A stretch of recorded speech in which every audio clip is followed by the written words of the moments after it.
It's a Friday night from Northeast Alabama here in Etowah County as we're at the gymnasium at Hokes Bluff High School. The Etowah County basketball tournament pushed back due to the icy weather of earlier this week as the semifinal rounds taking place today and the championship tomorrow, as this is our third of four semifinal round games today and our final girls varsity semifinal tonight between Glencoe and Sardis. James Hardy with you. We'll hear from Jim Jacobs along with our coaches for tonight's ball game. Sardis comes in 17-7 in their record on the season as they last played last week, a 43-39 victory to clinch an area title in Class 5A Area 13 over Boaz. As Sardis 17-7 overall and 6-0 in area play. And for Glencoe, they come off of a 61-25 win over Westnut Walnut Grove as they're at 13-8 overall and 4-1 in Class 3A Area 12. And we'll send it down to Jim for the first interview with our two coaches. Start with Hokes Bluff here as they're kind of the host school for this thing. Coach, it doesn't matter what you and Glencoe get together to do, it's always a war. Yeah, I mean, we know this county tournament, it's all about pride. You play a bunch of people that you know, and you kind of put your hair down and just go play. A little bit of a relaxed setting, but it's all about pride this week, and, we just hope we get out here and get ready to go tonight. Well, of course, you got a tough matchup with Sardis tonight, a team that's, I think the last time I looked, they were like 20-2. Yeah, Coach Cullum does a good job. We got a lot of respect for their program, and they're a team that makes you better as you, progress through the season. And playing teams like that gets you prepared to get where you want to go towards the end of the year. Your message to your team before tonight's game? Just go play. This is about us. Go execute what we need to do. They do a lot of things that we're going to see in the future, and they're a really good team. And, just go out and just worry about you, and let's just see what happens. All right, thanks, Coach. All right, thank y'all.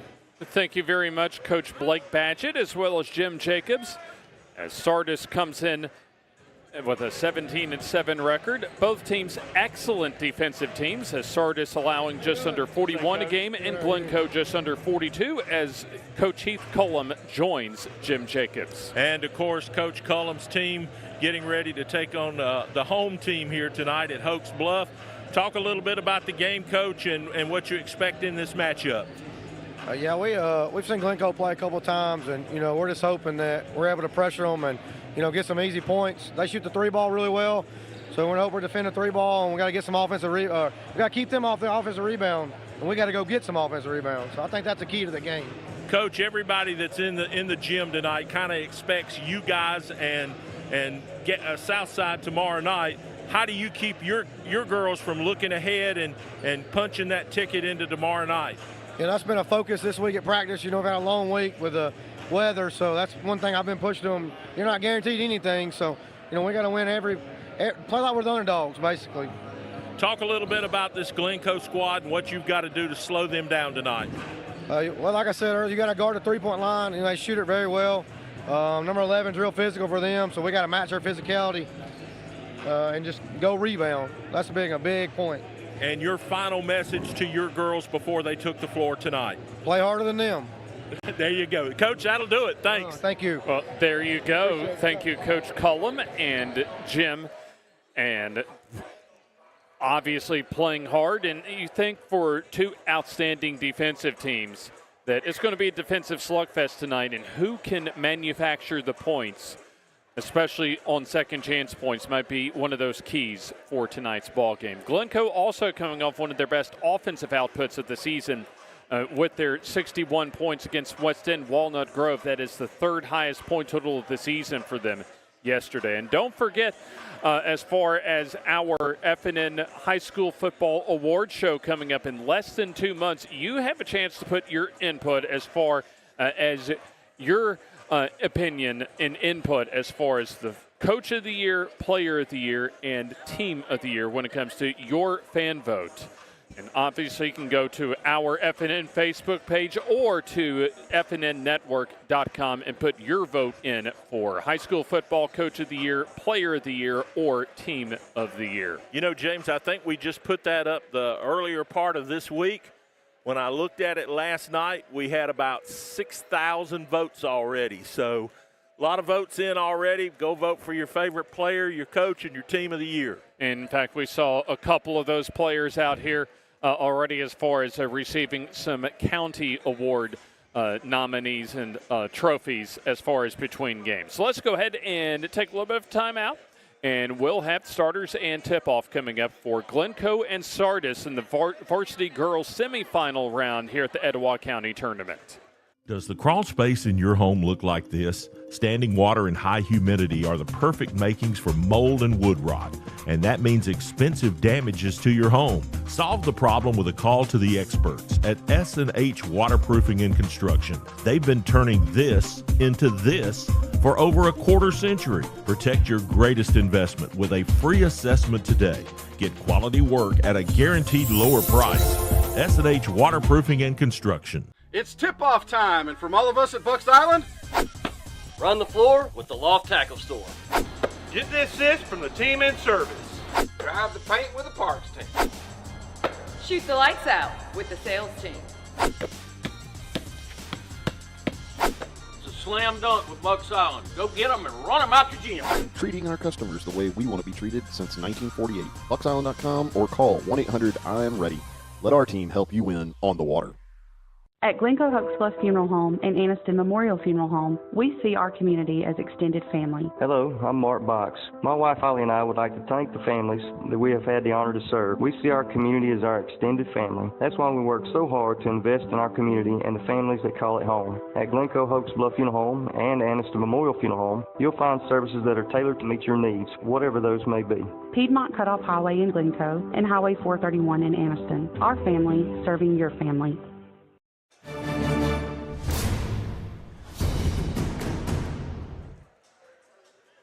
Back to you from the gymnasium at Hokes Bluff High School as our third of four games tonight, semifinal round of the Etowah County Basketball Tournament.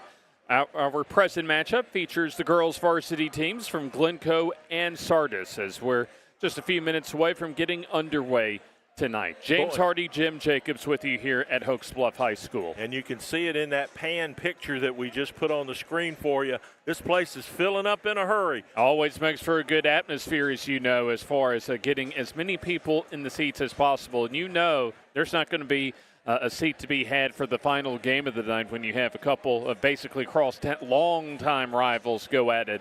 As far as our final game tonight between Hokes Bluff and Glencoe. Yep, looking forward to that one. It should be a dandy. This is a 2-3 matchup, and obviously a couple of outstanding defensive teams. As we mentioned right at the very top, Jim, Sardis has only allowed about 41 points per game defensively, while Glencoe, they've only allowed about 42 points defensively themselves.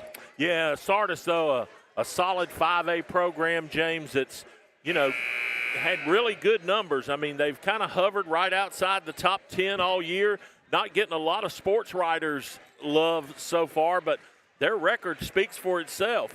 Oh, absolutely. And a big thanks, as always, to S&H Waterproofing and Construction, Bucks Island, and Bama Sheds as far as presenting us our FNN High School basketball games this year, and we'll send it back down to the floor for our starters. Participating in the varsity county tournament would be great for memories or keepsakes. If you have a child playing in the tournament, would be a great thing to add to your collection. $5 at the pass gate by the concession stand.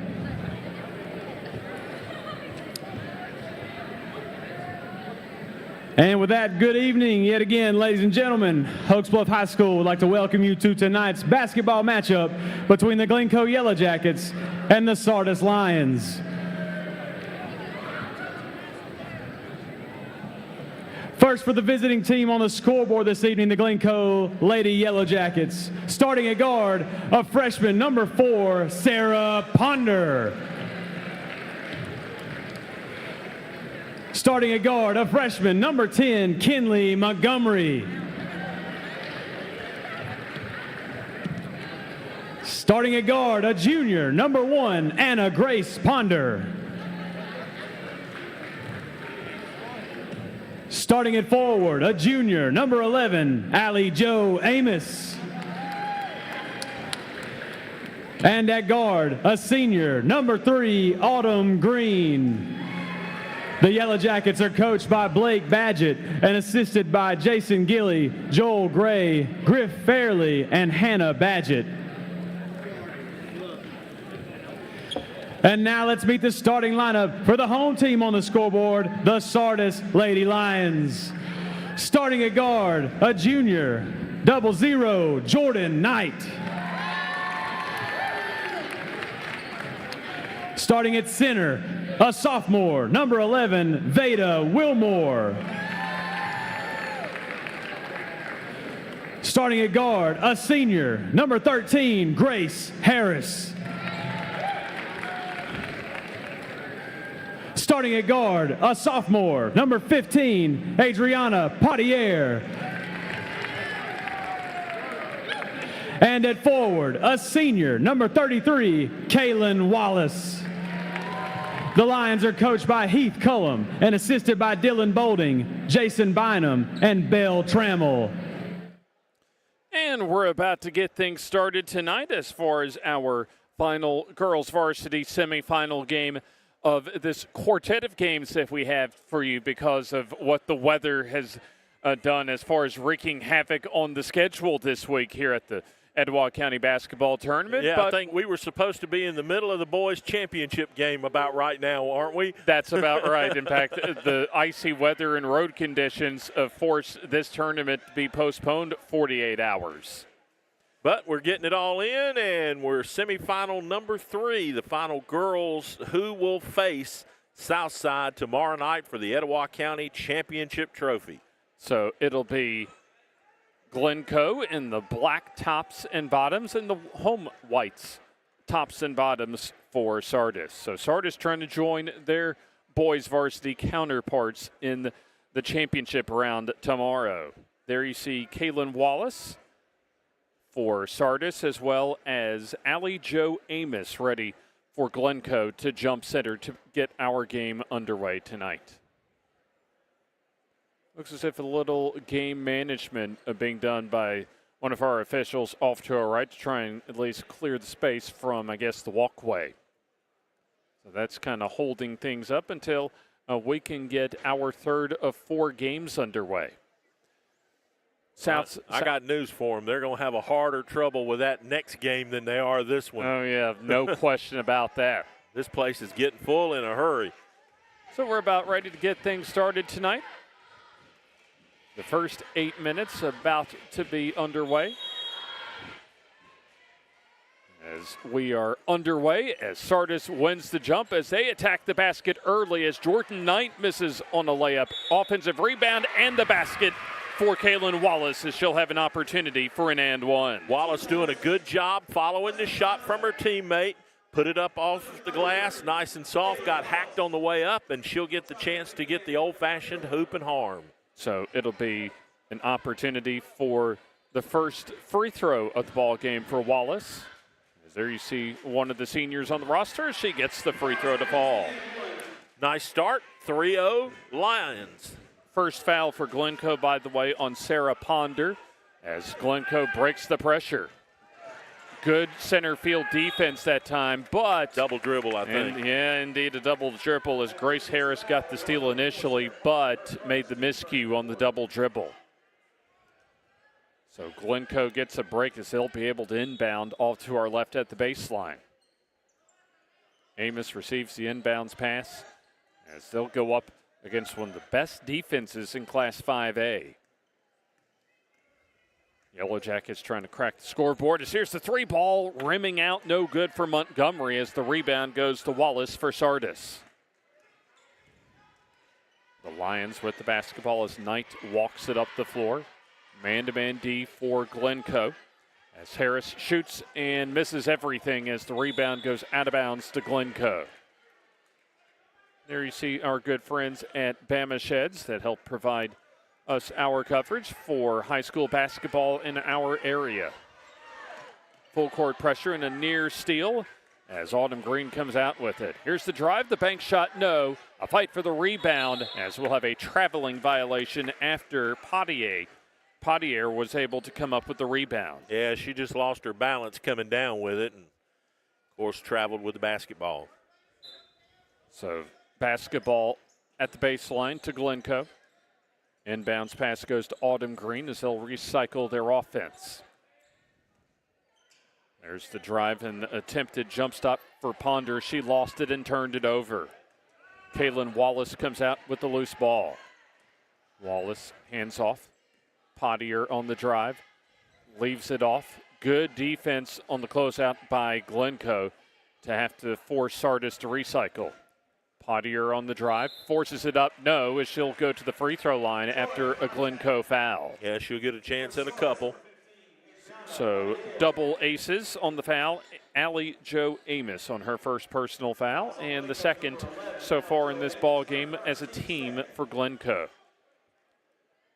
There you see a good look at the 10th grader right there. The only sophomore, by the way, Pottier for the Sardis Lions, has the first free throw too strong, no good. Another one coming, however, as we expected, at least starting out this ball game. Very low scoring, a defensive struggle for two excellent defensive teams. Free throw good, however, for Pottier. She's on the board. 4-0 lead. A loose ball and a steal for the Lions. Wallace gets the loose ball, shoots off the glass and scores. A defensive exhibition so far for Sardis has full court pressure broken. As a trip to the free throw line coming up for Allie Jo Amos, as she'll try and get Glencoe on the board. So the first foul of this ball game goes for Sardis on Grace Harris, her first. And we'll take a look at Allie Jo Amos, one of two juniors for Glencoe, as her first free throw rims home. Just crawled over that front rim and hung along our right side of the rim before going through the net. Amos, a 5'10 junior guard, as she shoots and misses off the backside, but the rebound goes to Sarah Ponder. And it's taken away from her. Yeah, very quickly that time as Sardis in transition, but they'll have to slow it down. Knight cut off on the drive. Jump stop by Wallace as she'll have a traveling violation. Good defense. I think that was by Autumn Green that she was able to keep Wallace in front of her and force the travel. Yeah, you can stop, but you can't start back after you stop. That's right. Up ahead is Sarah Ponder. Tries to bounce it off to Amos as a jump ball, and it'll stay with Glencoe. Glencoe off a 61-25 win yesterday against West End Walnut Grove. Well, this is the first game at the Etowah County Tournament for Sardis. Dribble in the paint as Ponder now goes in. Kicks out for the three ball, up and short, no good for Green. As the rebound tracked down, though, by the Jackets. Glencoe with the ball. As Montgomery shoots and misses the three. Rebound goes to Glencoe as this will be, or would have been, their fourth try, but a steal for Sardis. Turned right back over, however, as the dump down. Shot up, no. As good defense to recover by Sardis in transition as the ball stays with Glencoe. 5 minutes, 17 seconds left in the first quarter. Glencoe, a mighty struggle so far offensively as they have managed just one free throw. On the drive, Amos has the kick out. Ponder lays it up, no, as the rebound goes to Sardis. Grace Harris there to recover the rebound. As a good effort that time by Kaylee Montgomery to come up with the pickpocket. Shoots and gets rewarded with the field goal. How about a little one-on-one action, James? Hey, comes up with the steal, and hey, why not take the shot yourself? And Montgomery gets it all done. So first field goal for Montgomery and Glencoe as a pass knocked out of bounds by Montgomery again. Somebody in the crowd had the ball. I wasn't sure they were going to give it back. But Kinley Montgomery, rather, with a very nice effort in back-to-back defensive efforts that time for the Yellow Jackets of Glencoe. Driving in, the shot up by Wilmore, no good. As we'll have a trip to the free throw line for Sardis. So Veda Wilmore, her first opportunity to get some points on the board after the second personal foul for Allie Jo Amos. So Wilmore's first shot up, and that is good. Glencoe, not a lot of players on the roster this year, Jim, so foul trouble obviously can be an issue, and right now it is for Allie Jo Amos, her second, just 9 players for the Yellow Jackets on the roster this year. Second free throw up, that is no good as the rebound goes to Glencoe. Good hands, however, by Jordan Knight for Sardis as she knocks it out of bounds. Substitution for Sardis, Sydney Rutledge in. And out goes Veda Wilmore. So a 4-point advantage for Sardis as they've led the entire way. A couple of stout defensive teams going at it here in the semifinals of the Etowah County Tournament. There's a 3 up, and that's good from the far corner. And that's going to be Kinley Montgomery, who already has both field goals actually for Glencoe. Didn't hesitate that time, Jim, in finding the bottom of the basket. As speaking of that, a 3 on the other end to answer for Jolie Taylor. So she has 3. As coming back the other way, here's Ponder for 3. That's no good. Rebound for Glencoe as the bank shot no good. Ball goes out of bounds and will go to Sardis. So Autumn Green came in for the rebound and missed from about 8 feet. As the ball goes to Sardis with a 4-point lead. Full court pressure being shown by Glencoe. Trying to at least create some turnovers to get some offense in transition. Good work, however, in transition as Knight open and makes the 3. Jordan Knight spots up from the top of the key in transition, and that's the best look you're going to get in that type of situation, Jim. Yeah, just get straight away. All the right, the runner, good, and a chance for a 3-point play for Autumn Green. Came in on the pass, at least kind of drifting in the lane, and was able to float it up against some solid defense for Sardis that time, as they will whistle Kaylin Wallace with her first personal foul.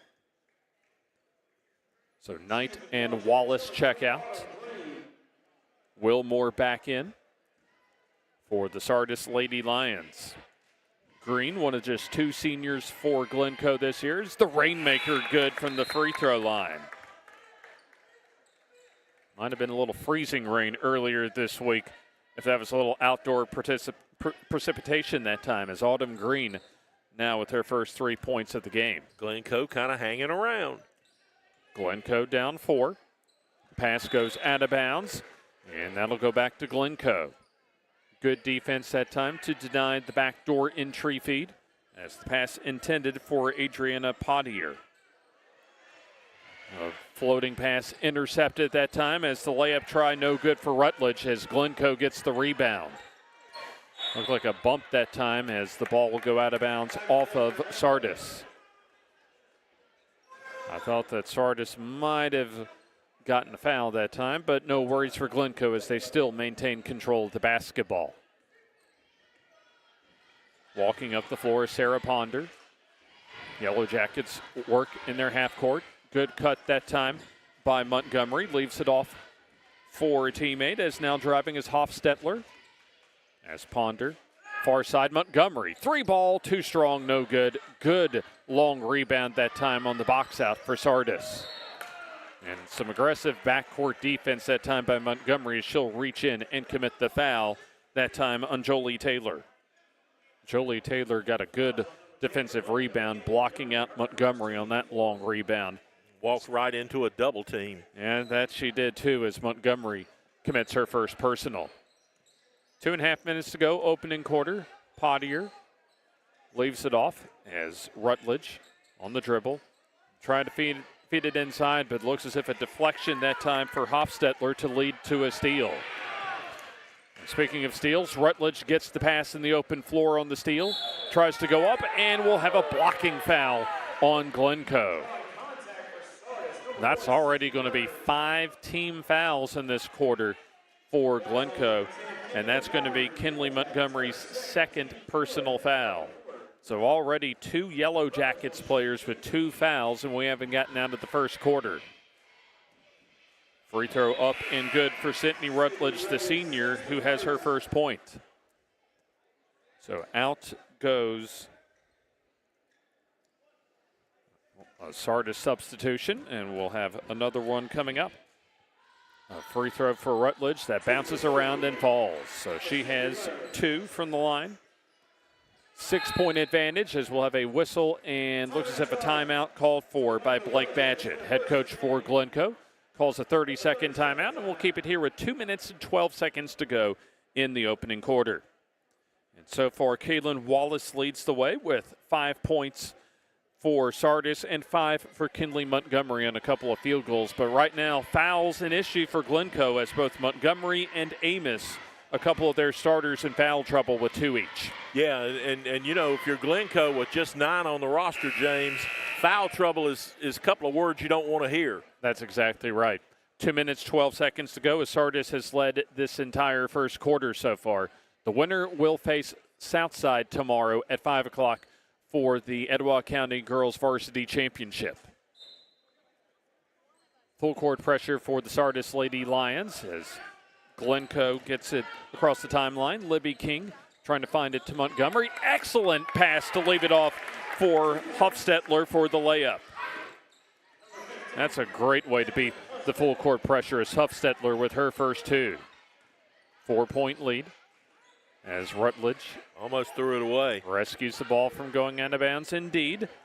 As Pottier turns, goes up and under, and travels with the basketball. Yep. Extra steps. Yeah, took the pivot foot up and cost her the traveling violation, as we'll have a couple more substitutions coming in. Really impressed with how Glencoe has hung in there with this really solid Sardis club. Kaylin Wallace and Jordan Knight back into the game. Full court pressure again for Sardis as the pass deflected, but right to Douglas. So the Yellow Jackets will slow things down. 1:26 to go in the first quarter. Ponder directs traffic at the point, retreats to the timeline. Hands off to King. Goes through the defense. Off to Douglas. As we approach 1 minute to go in the opening quarter. Glencoe hanging in there as they're down 4, but do have some foul trouble with a couple of their starters with a couple fouls. There's a pass intended for Huffstetler that goes out of bounds off of Sardis. 58 seconds to go here in the opening quarter. There'll be an inbound from the corner for Glencoe as that nearly goes out of bounds. Glencoe able to keep possession, however. Douglas dribbles, has to kick it out. A good catch that time by Ponder to keep the ball in play. Here's the layup. That is good, and a chance for a 3-point play. Yeah, the old-fashioned way. So I had to make sure that the official from the far side, almost at the scorer's table, I was going to call that an and one, and he does so as the foul for Sardis goes on Shelby Abernathy, her first. So Sarah Ponder with the field goal as she gets her first 2 and an opportunity for an old-fashioned and one. Autumn Green checks back in, who has 3 points. And this is an opportunity for Glencoe to cut this deficit down to 1. Free throw up, and that's off the mark, no good. Doesn't hit any part of the rim, so that blows the ball dead and gives the ball to Sardis. 40 seconds to go here in the opening quarter.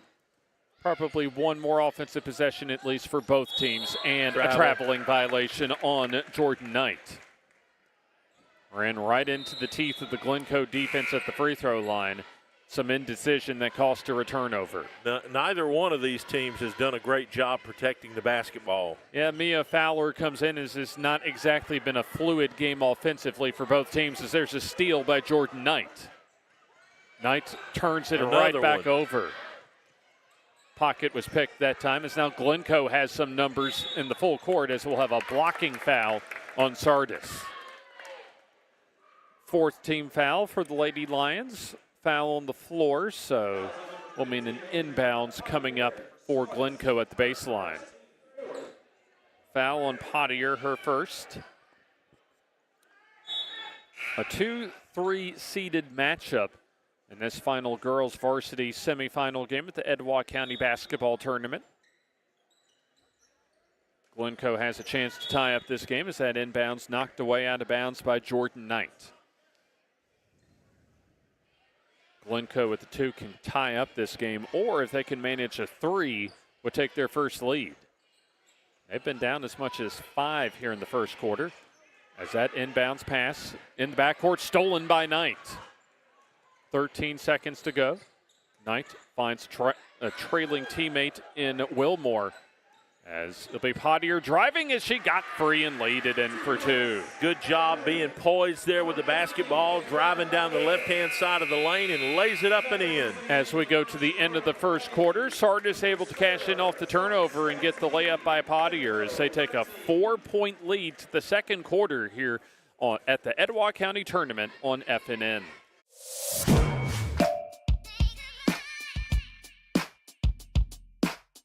Bama Sheds and Pole Barns, locally and family owned with the best customer service.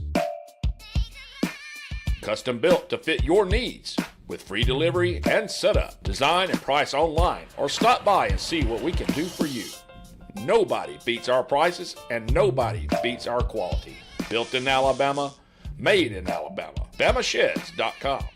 Does the crawl space in your home look like this? Standing water and high humidity are the perfect makings for mold and wood rot, and that means expensive damages to your home. Solve the problem with a call to the experts at S&H Waterproofing and Construction. They've been turning this into this for over a quarter century. Protect your greatest investment with a free assessment today. Get quality work at a guaranteed lower price. S&H Waterproofing and Construction.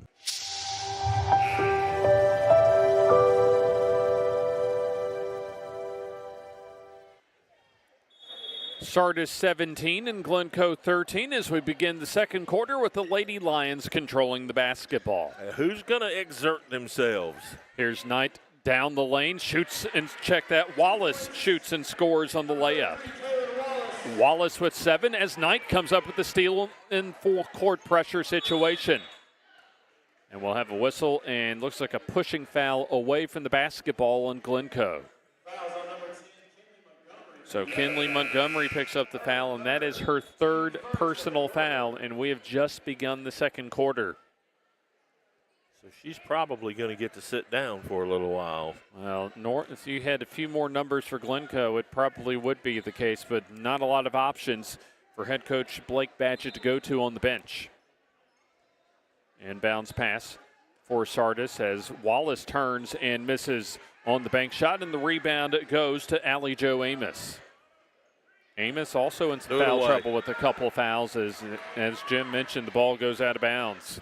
Yep, live ball turnover for the Lady Jackets. And a little careless ball handling that time for Glencoe. As Sardis has an opportunity to make this a 3-possession lead. Pottier bumped on her way to the baseline, as that'll be another Glencoe foul. Looks like the officials are playing touch instead of tag tonight. Yep, a little tight on the whistles right now as Autumn Green her first personal. Sardis with the ball. Wallace finds Rutledge, goes baseline, kicks out, open look, 3-ball, corner, good. Got it. 3-pointer that time for Grace Harris as she's on the board with her first 3. A steal in the open court. Pottier goes behind the back, lays it up, and she's going to the free throw line for 2.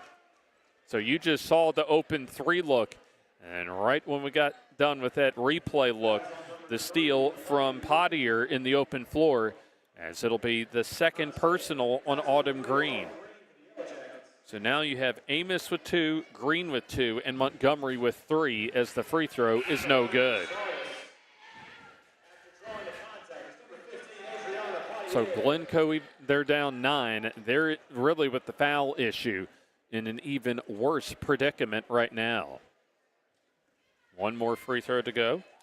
Yeah, Sardis really aggressive going to the rim, James, and with Glencoe's foul trouble, that's a smart move. So Pottier with 4. She split the 2 free throws. There's good hands that time by Pottier to knock the ball away momentarily, but missing the layup was Green as the rebound goes to Sardis. Jump ball, as you had Chloe Douglas force the jump ball and gives the ball back over to Glencoe. So the Yellow Jackets, the Lady Jackets, will inbound at the baseline. Inbounds pass goes to Amos. Ponder thought, Anna Grace Ponder, that is, thought about the shot momentarily. Top of the key goes Montgomery. As it'll be Sarah Ponder picks up the dribble. Douglas over top the key as Green forces it up. No, and the rebound goes to Sardis. Good, strong rebound by Mia Fowler as she wrestles the ball away from a couple of Yellow Jackets defenders as Wallace pulls up and banks it in for two. Good control that time in the open floor by Wallace as she's up to 9 and the lead up to a dozen for Sardis as they get the steal. Wallace comes up with the steal as she'll cross the timeline against a double team. Glencoe being aggressive themselves with the hands especially. Here's the three up and good as Sardis building a nice cushion. The three ball by Grace Harris, her second in the quarter. A timeout for Glencoe. 5:51 to go as it'll be a 30-second timeout as the lead now up to 15 points for Sardis. Yeah, it's been a sloppy basketball game, James. That's about the best way to put it. A lot of turnovers. Sardis kind of finding themselves a little bit here in the last minute or so to push this thing out to 15. Glencoe was able to hang in there early, but I think the foul trouble has really caught up with them. 17-13 after one quarter of play for Sardis as they've now scored the first 11 points of this quarter. Sardis has led the entire ball game as they're led by Kaylin Wallace with 9. In fact, her 9 points almost matches what Glencoe has put on the board here in the first half. Under 6 minutes to go until halftime. One more game to go after this one tonight as far as our quartet of games from Hokes Bluff. Glencoe in dire need of a basket as Sarah Ponder gets cut off on the drive. Dump down, good look, and is it a jump ball, they'll say. Thought they might have gotten the travel from Allie Jo Amos. Either way, the ball in the possession arrow will go to Sardis. Sardis only gives up about 41 points per ball game, and right now they're more than on their way to holding Glencoe below that per game average. So it'll be Sardis basketball as they'll just be able to walk the ball up the floor. Jordan Knight, one of 3 juniors on the roster at the point, finds Harris off the screen. Knight surveys a zone defense look as we'll have before the walk, a foul away from the basketball. And they'll call, looks as if Autumn Green, I think, yes indeed, and she's now up to 3 personal fouls. So now the Lady Jackets have 2 players with 3 fouls, and Libby King will have to come into the ball game for Autumn Green, that is. Sardis inbounds, floats in as Wilmore able to retrieve the inbounds. There's the 3 for Harris, short, no good. Thought that might have been a rebounding foul, but Ponder gets the rebound as the fast break layup, too strong that time by Sarah Ponder as the loose ball goes to Sardis. Shelby Abernathy in the open floor as the ball goes off the knee that time of Chloe Douglas, and Anna Grace Ponder would love to get that shot back in all alone in transition. Yeah, you get to run in the floor so fast, it's just really hard to kiss it soft off the glass sometimes. So we'll have a couple substitutions for Sardis check-in. Under 5 minutes to go until halftime.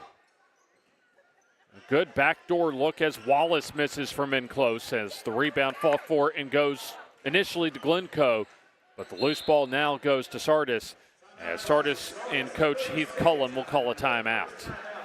So that'll be the first timeout used in this ball game for Sardis, and also will be a 30-second timeout. So we will keep it right here. Coming up, of course, after this one, it's the boys' semifinal number 2. We've got Glencoe and Hokes Bluff going at one another.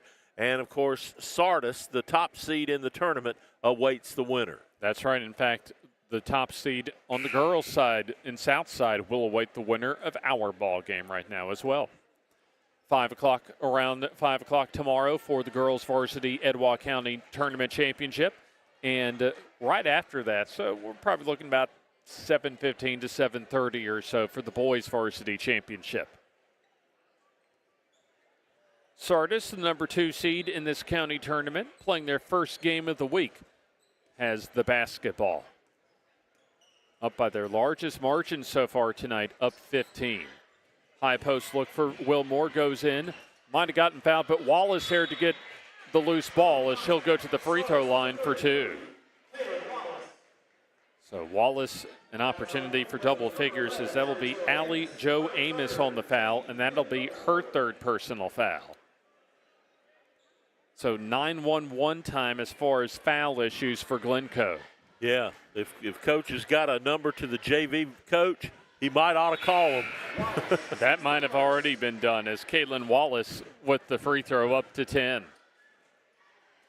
And this is a Glencoe team that only has 9 players in total on the roster and looks as if just 3 on the bench tonight.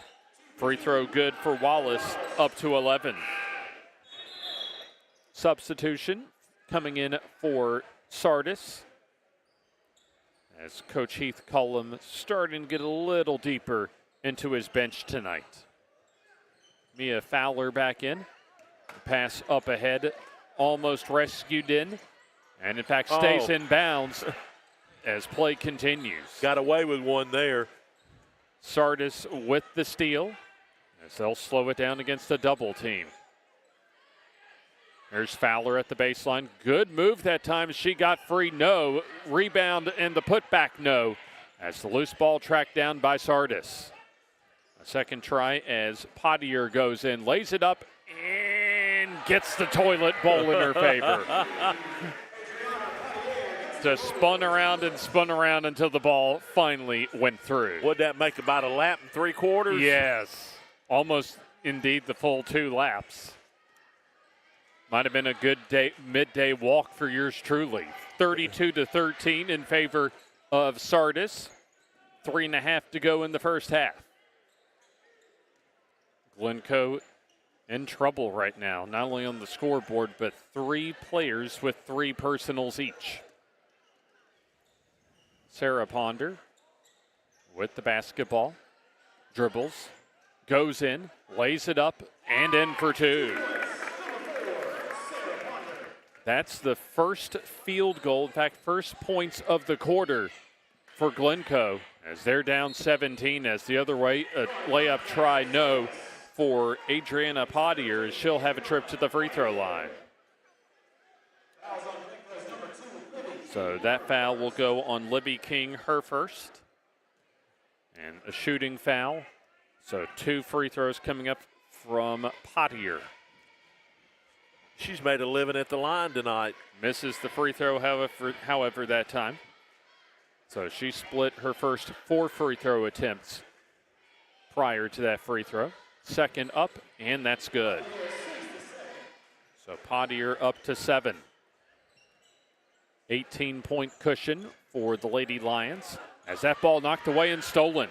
Knight on the run out, lays it in for 2. First 2-point field goal. A 20-point advantage as that was nearly a loose ball in the full court pressure, and we'll have a traveling violation across the way by Libby King. Yeah, they caught her over there on the sideline, James, and just clamped down that double team on her, and it's just so hard to do anything when you're in that kind of situation. Yeah, it looks as if a fresh 5 checking in for Sardis. A whole new 5 for Coach Heath Cullum. Yeah, Cullum knows that he's got another game tomorrow night ahead of him. Yeah, just like Southside faced as far as game management in our first game tonight. There's the first try, no for Wallace, but the second try, good for Sardis. Sydney Rutledge on the putback. Her first field goal, she's up to 4 as there's a loose ball out of bounds off of Glencoe. So another turnover. Yeah, this has been quite the rough second quarter for Glencoe and a whole bunch of fouls and turnovers. Inbounds pass goes to Wallace. Tries to bang her way in, lays it up, or rather scooped it up, no. And the rebound to Glencoe as they want to run. Douglas leaves it off for Sarah Ponder. 2 minutes to go and a little bit of change until halftime. Sarah Ponder hand-checked on her way to the basket by Grace Harris. So Harris, her second. As you take a look at S&H Waterproofing and Construction with almost a quarter century of excellence in business. Seen some excellence defensively from Sardis so far tonight as we're under the 2-minute mark until halftime. Glencoe just trying to do anything they can to get some points on the board. King in the paint, stripped at the basketball. But Sarah Ponder is there to rescue it. They'll swing it over as Anna Grace Ponder tries the three. That's strong, no good, and Sardis comes down with the board.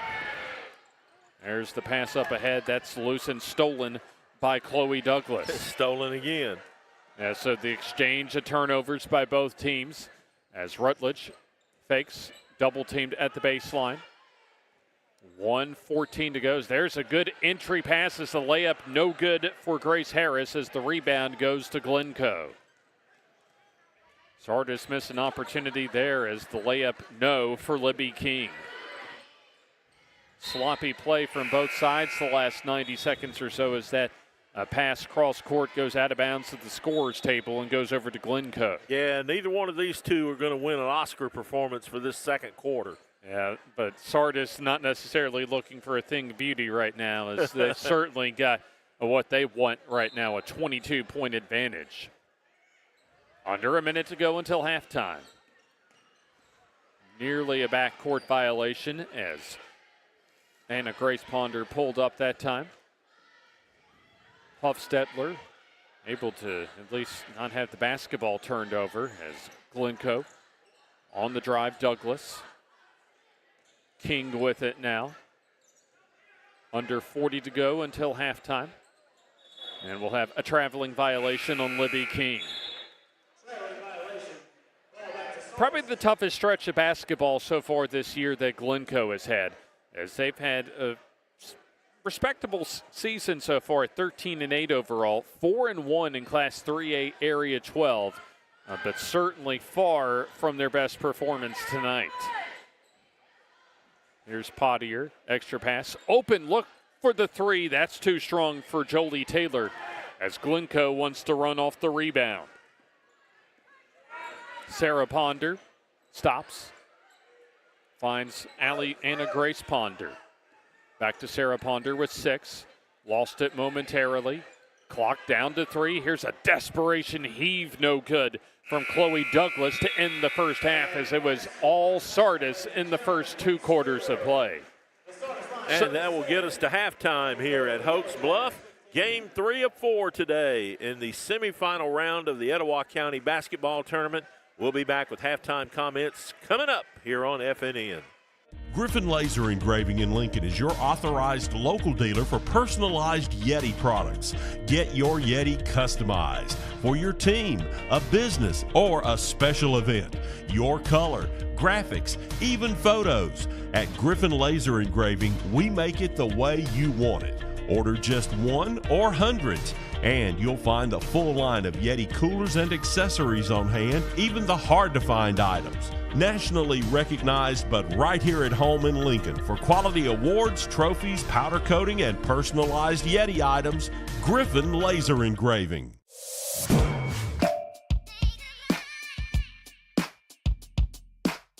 Bama Sheds and Pole Barns. Locally and family owned with the best customer service.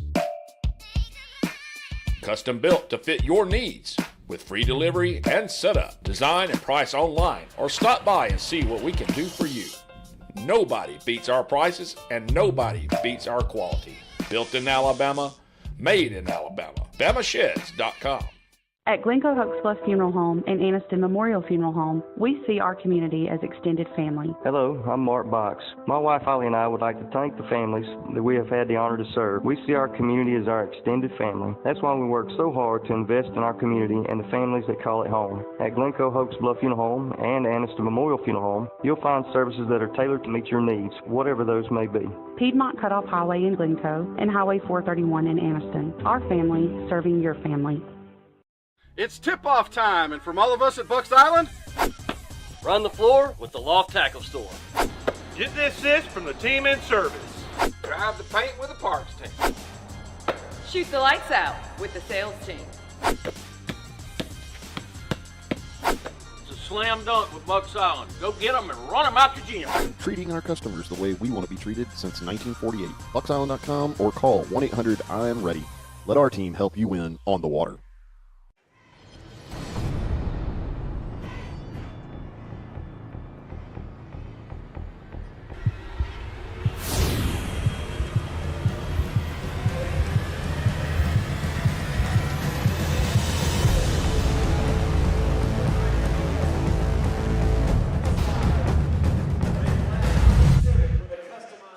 All Sardis so far in the girls' varsity semifinal round of the Etowah County basketball tournament as they outscored Glencoe 20-2 in the second quarter en route to a 37-15 halftime lead here at Hokes Bluff High School.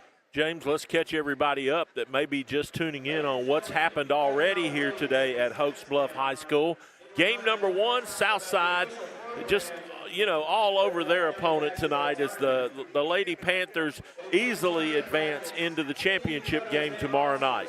That was 66-14 over Hokes Bluff. And then our prior game, it was Sardis outlasting Gaston really with a defensive clinic tonight against Gaston as they were able to win 54-44. Yeah, Gaston hanging in there early, trying to put on enough to stay in the basketball game, but Sardis defensively just put the mega clamp on them late in the second half and managed to hang on and advance to the championship round. And they will see the winner of our nightcap, which is after this one, and that's Hokes Bluff and Glencoe, the boys, going at one another to finish us off tonight. And I tell you what, you look at just how this tournament has gone down, and you have to give a lot of credit to the folks here at Hokes Bluff High School for being able to basically adjust on the fly a couple of times.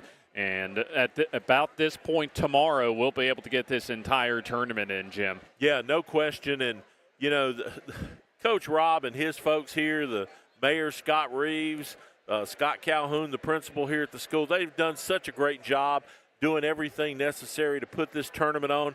This is not easy. No, it's not. And it's not standard school fare, if you will. This is extracurricular stuff, and to get everybody to volunteer and work and do the things necessary and to fund this kind of event, it takes some extra help. And then you put the contingency of the weather in that pushes this tournament back 48 hours, and you have to give all the folks here in Hokes Bluff a job.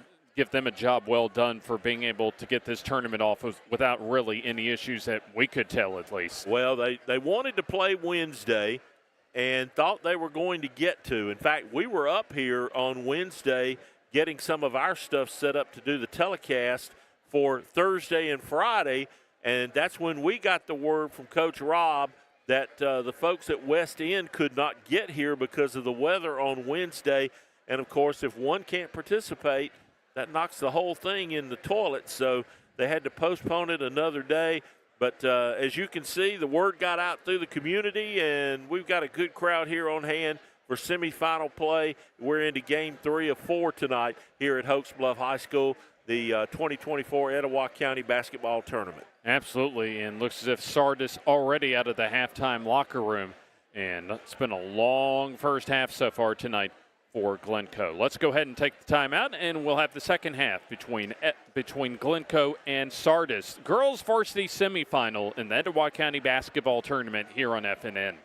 Does the crawl space in your home look like this? Standing water and high humidity are the perfect makings for mold and wood rot, and that means expensive damages to your home. Solve the problem with a call to the experts at S&H Waterproofing and Construction. They've been turning this into this for over a quarter century. Protect your greatest investment with a free assessment today. Get quality work at a guaranteed lower price. S&H Waterproofing and Construction.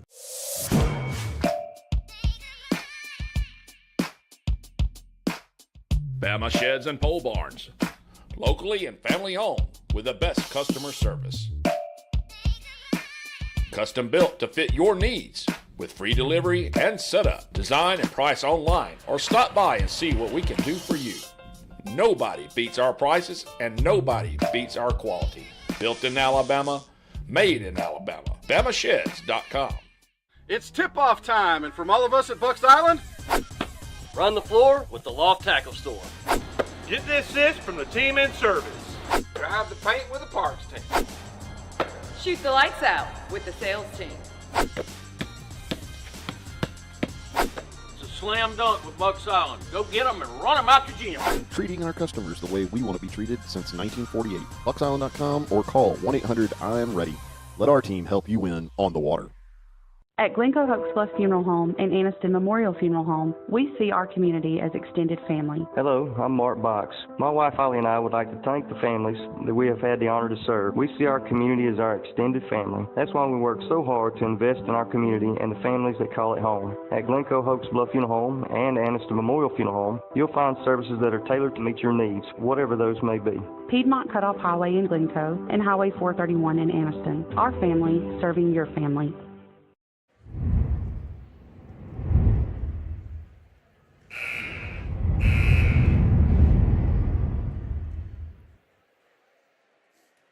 And welcome back here to Hokes Bluff High School, halftime in semifinal number 3 of the day, the second girls semifinal, and right now Sardis on top of Glencoe. Let us remind you now, Monday night we are headed out on the plains. Coach Richard Maddencourt, the White Plains Wildcats, and the Jacksonville Golden Eagles will hook up in a key region battle that will go a long way in determining the region champion and or the who gets to host the area tournament. So a big game. Jacksonville won earlier when they played this year. White Plains needs to hold serve at home and basically force a coin flip to try to find out who's going to host that area tournament between those two top 5 teams in Class 4A. We've got the game for you Monday out on the plains. It will be a very interesting matchup as far as a contrast of styles between Jacksonville and White Plains, as we'll take another look at our first half highlights. And not a lot of those, however, for Glencoe's. There you saw the only 3 of the game for Kinley Montgomery, but it was all Sardis as they had 5 3-balls. And they were led by Kaylin Wallace with 11, but their defense just shut Glencoe down. As there you take a look at another 3-ball from the Lady Lions, as they were able to basically do whatever they wanted to the Yellow Jackets in the first half. So we're about ready to get the second half underway, as Glencoe will have the basketball to begin the third quarter. And I am sure Sardis would certainly like to stretch this out and get it to a 30-point advantage so they can get a running clock in the fourth and get out of here and try to rest their legs for tomorrow night. Well, if their defense is as suffocating as it was in the second quarter, then they'll be well on their way to that, as the layup no good by Sarah Ponder as the ball, or maybe even Anna Grace Ponder, as the ball goes out of bounds to Sardis. Sardis already done with their area schedule, by the way, as they went a perfect 6-0 in Class 5A Area 13. So they're really kind of just fine-tuning themselves for the postseason already. Here's the runner up and no good for Grace Harris as the rebound goes to Glencoe. Still got to finish off, though, James, in that area tournament. There's the shot up and no, as we'll have a jump ball, as the possession arrow sends it over to Sardis. You know, once we get into area tournament play, the second season starts and bad things can happen. That's right, if you don't come ready to play. Sardis with the ball. They'll walk it across the timeline. It'll be Jordan Knight Leading the way at the point as there's Pottier with the turnaround bank shot for 2. She's up to 9. As it's a 24-point advantage as quickly the other way driving, and the bank shot no good for Amos as the rebound goes to Pottier. Passes it up to Wallace, who leads the break. Wallace, a good spin move as she banks it in for 2. Boy, that was a great move by Wallace right there. Watch her handle this basketball. Goes to the right hand, spins around, nice soft kiss off the glass, give her 2. That's a collegiate level D1 move right there, Jim. Is back the other way. 2 free throws coming up for Allie Jo Amos after the Sardis foul. I could see that move as far as the women's game in the SEC on a Thursday or Sunday that we just saw from Kaylin Wallace in the open floor. There's Allie Jo Amos. Good look at the 11th grader. As her first free throw up, and that's good. Both of her points tonight from the free throw line, and she'll have 1 more to go. The Glencoe boys will make their way out onto the floor after the conclusion of this one to face rival Hokes Bluff. Second free throw up, and that's good. Amos 3 of 4 from the line tonight. Still a 24-point cushion for Sardis as they have the ball. Knight, great entry pass that time to Wilmore, who sticks it in for her first field goal. So a steal. Oh, great steal. What hands? There's the layup good after the steal for Pottier, who's into double figures. Got a feeling we'll be talking to her after this one. Either she and or Wallace, maybe. Lead pushed up to 28 as there's the 3. That's off the rim, no. As the rebound was knocked away off of Wallace's hands, and we'll have a loose ball foul go on Sardis. So that's going to be their second personal foul, or second team foul, I should say, here in the third quarter. And second personal also for Adriana Pottier. Half-court set coming up for Glencoe. As they've been down the entire ball game as a steal that time for Wilmore. Able to jump the passing lane on the entry pass as Sardis walks it up the floor. Entry pass goes into Wilmore. Good hands as she puts it up and gets the roll for 2. Veda Wilmore, her second field goal here in the third quarter. Full court pressure for Sardis as Anna Grace Ponder clears the timeline. Top of the key, here's Autumn Green driving down the lane as she gets blocked by Wilmore, but the putback off the rebound is good for Allie Jo Amos as she has her first field goal. Amos with a total of 5 now as we come up on 5 minutes to go in the third quarter. Here's the 3 ball up, and that's strong, no good. A bit too strong that time for Sardis, but they'll have a second chance. Here's Wallace, 3, way too strong that time. That almost broke the backboard. In fact, a rebound goes to Green as here's the Montgomery spinning it around and through. That's the second time we've seen that toilet bowl off a bank shot. I think both for a couple of Glencoe players as Kinley Montgomery now up to 7. Shot no for Sardis as Sarah Ponder comes down with the rebound. Sardis getting a little sloppy now. Here's Wallace on the steal as she gets the layup off the spin move for 2. Wallace with 15. Open floor now as it's at least settles into the half court for Montgomery. Autumn Green waits for the pick. Hands off to Green. Good defense being shown by Sardis as Green will hand off to Sarah Ponder. Montgomery picks up the dribble, floats it down as that's deflected right back to Montgomery. Anna Grace Ponder dribbles, can't do anything with it. Green on the dribble with 3:40 to go, third quarter. Montgomery's 3 is short, no good as the rebound batted around to Sardis. Good defense and good effort by Montgomery as she'll launch the 2, no, as the rebound goes to Wallace. Sardis on the board. Lady Lions across the timeline. Here's the 3-ball up, and that's good from the far wing. Pottier on the 3. Guess who? Adriana Pottier they left her open that time. Enough of a look to just go ahead and try the 3 as we have the timeout on the floor. A full timeout as we'll take the timeout with them here at the Etowah County Basketball Tournament on FNN. Does the crawl space in your home look like this? Standing water and high humidity are the perfect makings for mold and wood rot, and that means expensive damages to your home. Solve the problem with a call to the experts at S&H Waterproofing and Construction. They've been turning this into this for over a quarter century. Protect your greatest investment with a free assessment today. Get quality work at a guaranteed lower price. S&H Waterproofing and Construction. It's tip-off time, and from all of us at Bucks Island, Run the floor with the Loft Tackle Store. Get the assist from the team in service. Drive the paint with the parts team. Shoot the lights out with the sales team. It's a slam dunk with Bucks Island. Go get them and run them out your gym. Treating our customers the way we want to be treated since 1948. BucksIsland.com or call 1-800-I'm-READY. Let our team help you win on the water.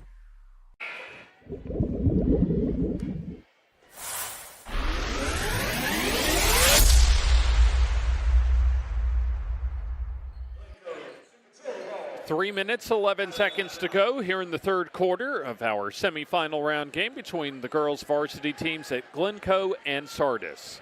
We're from Hokes Bluff High School as Glencoe with the ball is the 3, no good. As that rims out as a good fight for the ball as Huffstetler goes to the floor, forces the tie-up, and the possession arrow keeps the basketball to Glencoe. There you see the good folks at the City is outside, not too far away from here. In fact, we already saw the Southside girls varsity team to begin our coverage today, and we'll see them tomorrow to begin Championship Saturday. Drive to the basket, that time for Libby King, and she'll go to the free throw line after the Sardis foul. Third team foul here in the quarter for Sardis, and that'll be the first foul for number 23, at least that's not, I can detect on my roster as Libby King airballs the free throw. Wants to redeem herself on this next free throw. Just a freshman. One of 4 freshmen for Glencoe this year as a good free throw for Libby King. Redeemed herself that time with a perfect free throw after an airballed free throw on the first try. 30-point advantage, though, for Sardis as they have the ball. Sardis trying to cruise their way to Championship Saturday as Rutledge pins the 3 on the heel of the rim. All right, who's going to jump up there and get that one? There it is. They may have to get a broom to get that off. I can go get it for them. Or maybe get with a step ladder. Yeah, they'll try and get another ball to get that off the rim. And there you go. Will. Hey, it went in. Points for the officials. So the possession arrow off of that wedge shot keeps it with Sardis. 2:34 to go in the third quarter. As most of the reserves in now for Sardis as there's the back rim 3, no good for Jolie Taylor. Rebound goes to Glencoe as they walk it up the floor. Sarah Ponder directs at the point. Montgomery tries the long-range shot, too strong on the 3, and Sardis comes down with the rebound. Loose ball up ahead in front of the Sardis bench as that's knocked out of bounds, last touched by Glencoe. 2:07 to go here in the third quarter. Likely going to see a running clock for most, if not all, of the fourth quarter. And that, of course, comes from a team getting a 30-point advantage. After 3 quarters of play. Yep. As Rutledge falls trying to pass the ball to a teammate as it goes out of bounds to Glencoe. You know, James, and I don't know why they haven't adopted that for the playoffs. You know, the 30-point rule doesn't apply Interesting. And I don't know why they just haven't done it. You would think just for scheduling purposes to try and keep games on time that they would adopt that. As we've seen quite a few at the regionals. 1:45 to go. It's like a good half-court set as Libby King, not a clean handle that time, but last off the Sardis out of bounds. 1:38 to go here in the third quarter. So Sardis will be facing Southside tomorrow for the championship as Sardis comes up with the steal. Shelby Abernathy with the loose ball, but promptly throws it back away. So quality time for the reserves for Coach Heath Cullum as he's getting some of his mainline players rested for tomorrow's championship round. Glencoe with the basketball as they'll go up against that man-to-man defense. Glencoe scored just a couple in the second quarter as they've only managed 7 so far here in the third quarter. There's a good jump of the passing lane and the steal for Sardis, and the ball thrown right back away. Mia Farrow got the steal twice in the last 10 seconds or so. Fowler, that is, I should say, as the ball goes out of bounds off of Glencoe. So Mia Fowler gets a couple of steals on last back and forth of possessions between these two teams. 56 seconds to go here in the third quarter. Jolie Taylor will handle the basketball right in front of her head coach as there's a good look at the three up, and that rims off no good as we'll have a rebounding foul go, looks as if on Glencoe. And that'll be the foul on Evelyn Huffstetler, her first personal foul. So Sardis keeps possession as Rutledge thought about the three, tries to go in and commits the offensive foul. I thought she was going to get a traveling violation, but gets the offensive foul called. So for Rutledge, that will be her first personal foul. Yeah, anytime you stick that arm out there like that, James, they're going to call it most times. Yeah, Sydney Rutledge so far with 4 points tonight, as Glencoe will walk it up the floor for probably the final time here in the third quarter. Now, a made basket could at least prevent momentarily the start of the fourth quarter, beginning with a running clock. There's great defense and a steal for Sardis as they have the basketball and will settle it into the half court. There's an open look three, far corner, too strong. Rebound to Glencoe. 7 seconds to go as we'll have a whistle and a foul go on Fowler. Mia Fowler, her first, and that's going to bring Sardis up to the limit in team fouls with 5, so 2 free throws coming up for the Yellow Jackets. So just under 6 seconds to go here in the third quarter, as it'll bring one of the Yellow Jackets guards, I think one of the Ponders, to the free throw line. And indeed, Anna Grace Ponder to the charity stripe. And there is a good look at the young lady. And she gets on the scoreboard with her first point at the free throw line. And ruins the 30 points. Well, at least for the moment. For the moment. 1 more to go. Free throw up, and that rims out no good. Rebound to Mia Fowler. 3 seconds to go. Maybe one more desperation chip, and no, as there's no shot for Howington before the end of the third quarter. So we go to the fourth quarter, still all Sardis as we have 8 more minutes to go in this Etowah County girls varsity semifinal. 52-23 in favor of Sardis here on FNN. At Glencoe Hokes Bluff Funeral Home and Anniston Memorial Funeral Home, we see our community as extended family. Hello, I'm Mark Box. My wife Holly and I would like to thank the families that we have had the honor to serve. We see our community as our extended family. That's why we work so hard to invest in our community and the families that call it home. At Glencoe Hokes Bluff Funeral Home and Anniston Memorial Funeral Home, you'll find services that are tailored to meet your needs, whatever those may be. Piedmont Cutoff Highway in Glencoe and Highway 431 in Anniston. Our family serving your family.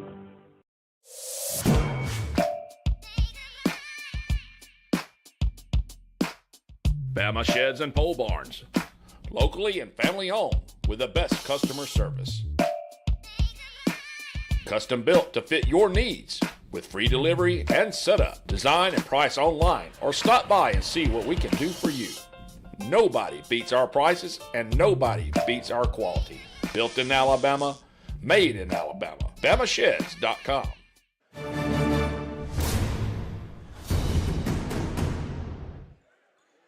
The Etowah County basketball tournament rolls on as we're in the final quarter of play. Glencoe with the basketball as they're down by 29 and have trailed this entire ball game.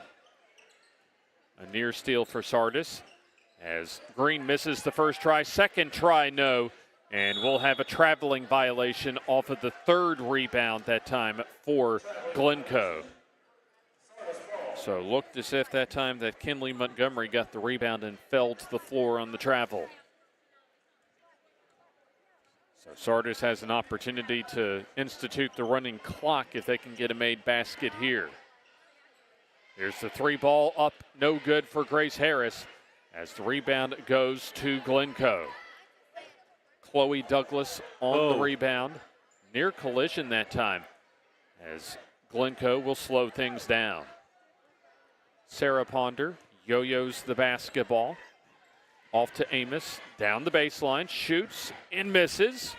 And the rebound goes to Sardis. And we'll have a whistle and a quick travel that time on Jordan Knight. So there's a look as far as Sardis City is concerned. On top of Sand Mountain rising to the future. Sardis certainly on their way to rising to the championship round tomorrow, where they would face the Southside Panthers. Also, the Sardis boys varsity squad will face either Hokes Bluff or Glencoe tomorrow. Drive to the basket and a foul on the shot as Sarah Ponder will have a couple of free throws coming up. Foul on Adriana Pottier. That'll be her third personal foul and the first team foul here in the fourth quarter. Excellent defense throughout the night for Sardis as they've held Glencoe below their scoring total of 43 a game as the first free throw for Sarah Ponder no good. Also, Sardis only allowing about 41 per game to their opponents. As there you see Sarah Ponder, one of 4 freshmen on the roster this year for Coach Blake Badgett. Free throw good for Ponder, so she's up to 5. Kinley Montgomery leads Glencoe with 7 so far this evening as a loose ball and a steal and a foul on Sardis. So Sardis getting sloppy here in the fourth quarter as Glencoe starting to play a little bit better coming down the final minutes of tonight's game. So we'll have some substitutions for Sardis as I think Knight checks out of the ball game. So in fact, that was also Pottier checks out with her 4th personal foul. Ponder kicks out to Green, her 3, that's off the mark, no good. An air ball that time. As the fight for the rebound is wrestling the ball away was Chloe Douglas as she gets fouled and she'll have free throws coming up. Lord, this quarter could take an hour. That's what it feels like, as that is already the 3rd team foul in this quarter for Sardis and the 3rd personal for Grace Harris. Free throw good that time for Chloe Douglas, so she's on the board with her first point of the game. 9th grader. Indeed, one of those 4 freshmen. And one more free throw coming up. As the free throw up, and that's in and out, no good. Over the back foul, though, goes on Glencoe. So that'll go on Allie Jo Amos, her 4th personal foul. Just 9 on the roster and 8 in uniform tonight for Glencoe. As Sardis brings it across the timeline, and it'll be a turnover as Taylor loses it. 2-on-1 for Glencoe. There's the shot up, no for Sarah Ponder. As the follow-up, no, but a trip to the free throw line coming up for Allie Jo Amos. So that'll be the 4th foul of this quarter coming up on Sardis, and another trip to the free throw line for the Lady Yellow Jackets. They whistle another foul on Sardis's number 23 as that free throw off the heel at the rim, no good. Substitution. Out goes Evelyn Huffstetler, and it'll be Kinley Montgomery back in for Glencoe. One more free throw to go. Up, and that's off the back rim for Amos, no good. So the rebound goes to Sardis, as they're just trying to milk the clock basically at this point. 3 ball up. That's no good as the rebound goes to Autumn Green. The Glencoe boys varsity team about ready to make their way out of the locker room as far as getting ready for their warm-ups tomorrow. Later on tonight. Try no good for Sarah Ponder. Rebound for Sardis, as they'll have to slow things down with under 5.5 minutes to go in the game. Sardis has led from wire to wire so far tonight. There's a good entry pass. This layup good for Presley Hubbard. So Hubbard, her first field goal. Back the other way. Here's the shot up and no good for Allie Jo Amos, and there's a foul on Sardis. Another foul. Already 5 team fouls, so Glencoe will be shooting free throws until the end of the game. 5:06 to go. As that foul on Presley Hubbard, her first. There you see the junior guard in Allie Jo Amos sinks the free throw. So she has 6. So we'll have a couple of Sardis substitutions. Out goes Howington. Out goes Grace Harris. Fans starting to file in for our final game of the night between Hokes Bluff and Glencoe. One more free throw for Amos, and that's good as well. Allie Jo Amos with 7. About to go under 5 minutes to go in tonight's ball game. There's the drive and the floater, no. Put back, though, however, is also no good for Presley Hubbard. Third try coming up, maybe, and instead a turnover for Sardis as that goes out of bounds on the sideline at the Sardis bench. 4 minutes, 46 seconds and counting until we get to the finish line for this game. Glencoe trying to just play hard and have some respectable moments, and they get one on their best half-court set of the night as Autumn Green goes backdoor and lays it in for 2. Try as they might, Sardis just can't get that edge back to 30. Well, it probably won't really matter at this point as that ball goes out of bounds, and Heath Cullum not exactly happy with how his 5 players are playing right now. And I don't blame him. So it's gotten sloppy. Yeah, the ball back over to Glencoe as Green backs in, kicks out, 3 ball up and rims out, no good for Amos as the loose ball out of bounds to Sardis. 25-point advantage for the Sardis Lady Lions as they'll join their boys' counterparts in 4 minutes and change into the finals tomorrow.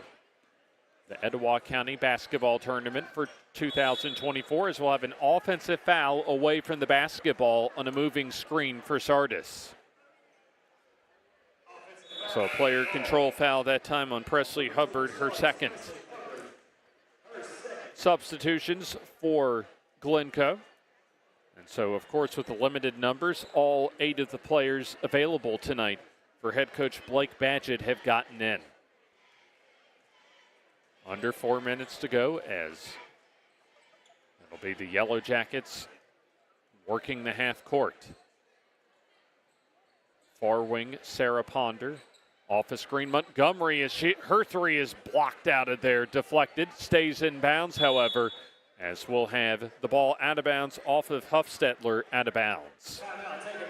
Or check that, they'll say a timeout rather before going out of bounds, so Glencoe will keep possession, a full timeout, and we'll take the timeout with them as you're watching the Etowah County Basketball Tournament on FNN. Does the crawl space in your home look like this? Standing water and high humidity are the perfect makings for mold and wood rot, and that means expensive damages to your home. Solve the problem with a call to the experts at S&H Waterproofing and Construction. They've been turning this into this for over a quarter century. Protect your greatest investment with a free assessment today. Get quality work at a guaranteed lower price. S&H Waterproofing and Construction. Griffin Laser Engraving in Lincoln is your authorized local dealer for personalized Yeti products.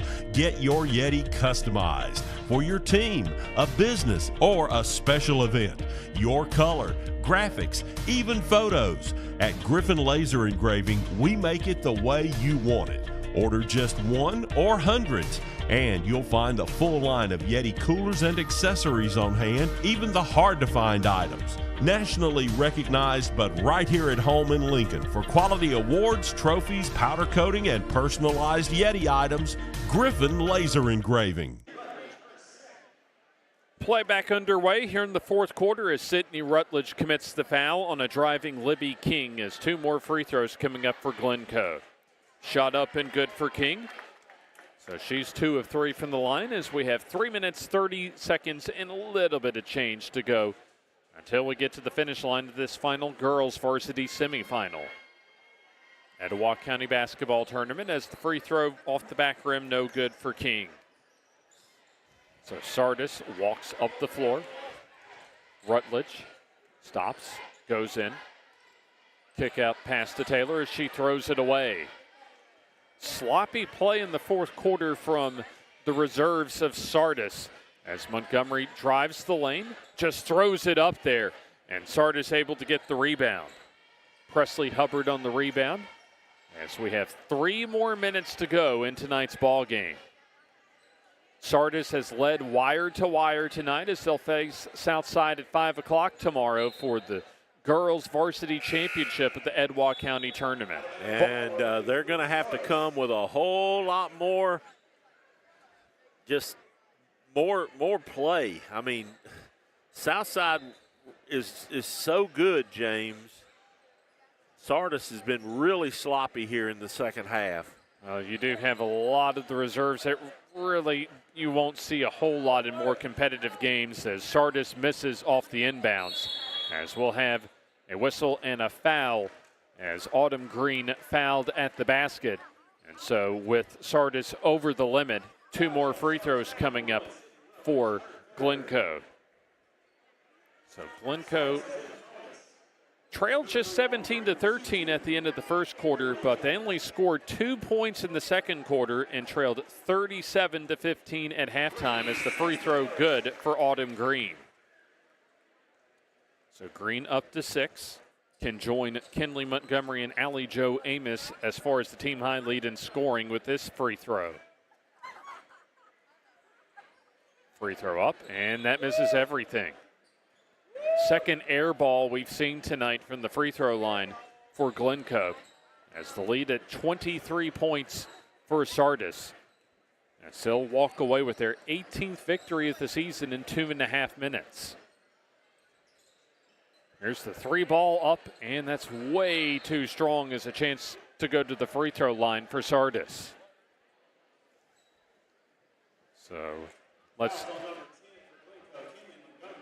So Kinley Montgomery with her 4th. So a chance. It's going to be baseline out. Yeah, that's right. Only the second team foul in the fourth quarter for Glencoe. There's a good entry pass. It's the layup good for 2. It's been a while since Sardis scored.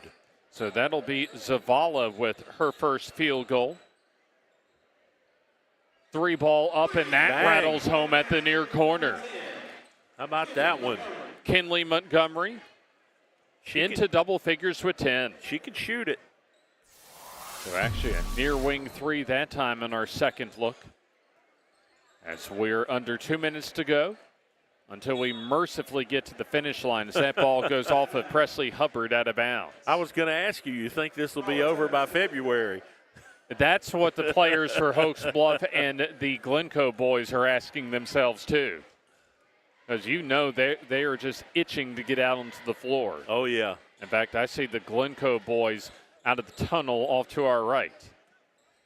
This watching play as Huffstetler goes down the lane and lays it in for 2. So a respectable fourth quarter for Glencoe as they cut what was a 29-point deficit down to 20. With the basketball is Abernathy as she loses it and turns it over. Up ahead will be Green, charges and indeed picks up the charge. And exactly as the foul would indicate, that's exactly what Autumn Green did, like a runaway freight trainer 18-wheeler going down a 2-lane highway. So that'll be Autumn Green's 4th personal foul. And it'll be King as well as Huffstetler checking out for the final time tonight, as well as Kinley Montgomery. 1 minute and change to go. Sardis with the basketball. One of their final times tonight. Here's the 3 ball up. No good for Taylor. Rebound goes to the Yellow Jackets. Glencoe with the basketball with under a minute to go in the game. Good floating pass that time as Amos will go to the free throw line after the blocking foul for Sardis. So 2 free throws coming up, and looks as if it'll be number 12, Jolie Taylor, her first personal foul. Junior guard, Allie Jo Amos to the free throw line. Seen her there a lot tonight. Especially the fourth quarter, she throws up an air ball. 1 more, however, to go. A 56-36 lead for Sardis. I promise you the pace in the next one will be much more phonetic. Absolutely, as that free throw no good. And I bet the play will probably be a little bit better, too, as the rebound goes initially to Sardis and then up ahead, a traveling violation on Grace Harris. I think the video this fourth quarter for Coach Heath Cullen will be just going deservedly in the trash can. I don't know that I'd even look. 35 seconds to go. Sarah Ponder circles back to the top of the timeline. Autumn Green back in for the final seconds of the ball game as Sarah Ponder on the cut. Couple extra passes as the 3 up and good for Amos. So how about that? 1 more for the road for Allie Jo Amos as she has a 3, 10 points in total, her best look of the night. 5 seconds to go. Sardis will just dribble out the clock as they'll go to the championship round of the Etowah County Tournament with a 56-39 win over Glencoe. Sardis improves to 18-7 on the year, and Glencoe falls to 13-9. And we've got 1 more to go. That's right, so we'll take the timeout, and we'll have more from Hokes Bluff High School after this.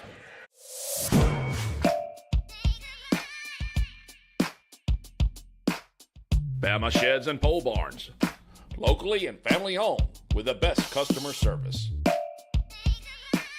Custom built to fit your needs with free delivery and setup. Design and price online or stop by and see what we can do for you.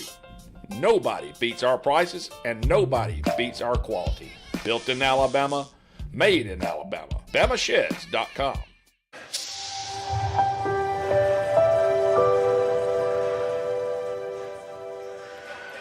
At Glencoe Hokes Bluff Funeral Home and Aniston Memorial.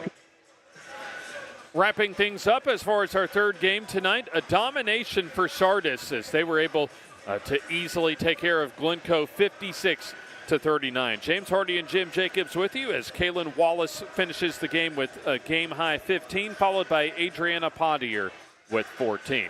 We'll step aside for a brief moment, and we'll set you up for our final game of the night between Hokes Bluff and Glencoe, the boys varsity semifinal at the Etowah County Basketball Tournament after this timeout.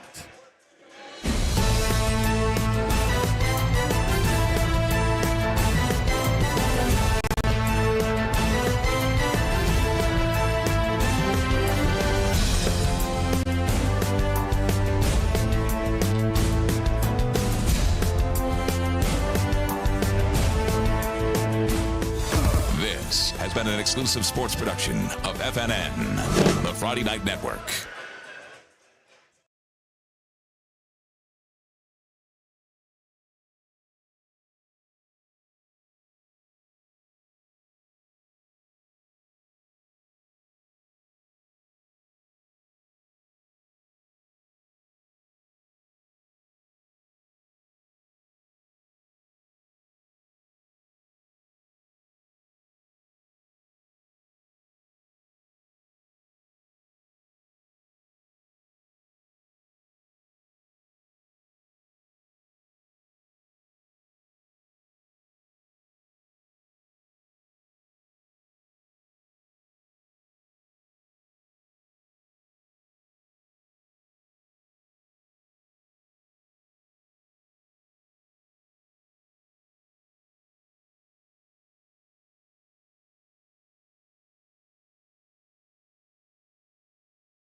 couple of longtime rivals go at it to close out semifinal round Friday here at the gymnasium at Hokes Bluff High School. It'll be the second time that Glencoe has faced Hokes Bluff in as many ball games right here in Hokes Bluff. As one more ticket to punch to championship Saturday tomorrow, it'll be the Yellow Jackets of Glencoe taking on the Eagles of Hokes Bluff. And once again, James Hardy, Jim Jacobs with you as we're just about ready to get this final game of the day underway. Glencoe comes in on a 5-game winning streak, 11-5 overall, undefeated in Area 12 of Class 3A, as Hokes Bluff comes in 10-7 overall, 1-3 in area play, and off of one of their best outings of the season yesterday, a 72-29 quarterfinal round win over West End Walnut Grove. And that, of course, gets us to where we are. We've got a bunch of red in the gym tomorrow. We've got Southside. We've got Sardis. We're either going to add some green or some gold before the night is over with. The fourth of 4 semifinal games, Hokes Bluff and Glencoe. And James, these two played what, last Friday? Last Friday. And they met in the championship round last year of the Etowah County tournament over at Glencoe. Yep, and the Yellow Jackets prevailed. In fact, stole the hearts from the Hokes Bluff Eagles about this point of the season last year. Glencoe, the higher seed. They are the 2 seed here in this tournament. So, yeah, Glencoe will be the designated home team tonight. So they'll wear the white tops and the bottoms, and it'll be the visiting green tops and bottoms for Hokes Bluff. Let's get some starting lineups. We'll go across to the table for the announcement of the players that will begin the game right now. Tonight's game, we would like to continue our Etowah County Legends Series for 2024 with a Glencoe boys legend, Roy Wesley Gray Sr. from Glencoe High School.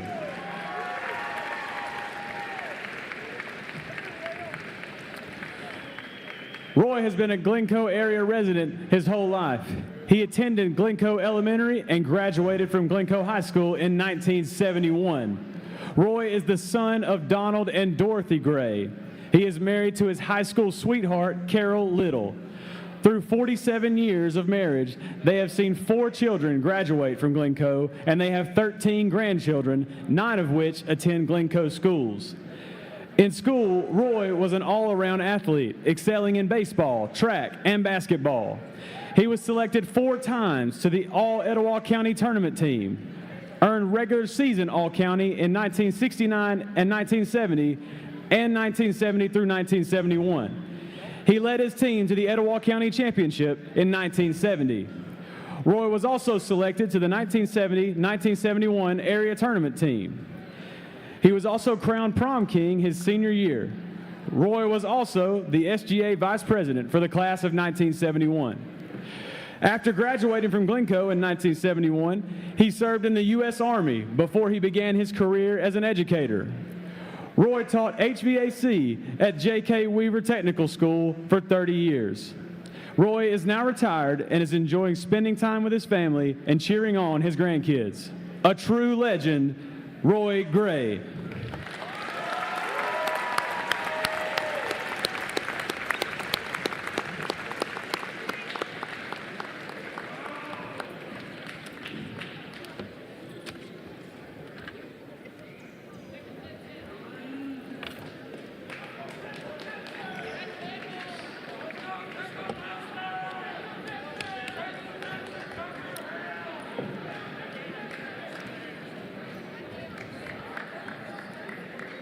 One last time this evening, I'd like to welcome you to Hokes Bluff High School for tonight's basketball matchup between the Hokes Bluff Eagles and the Glencoe Yellow Jackets.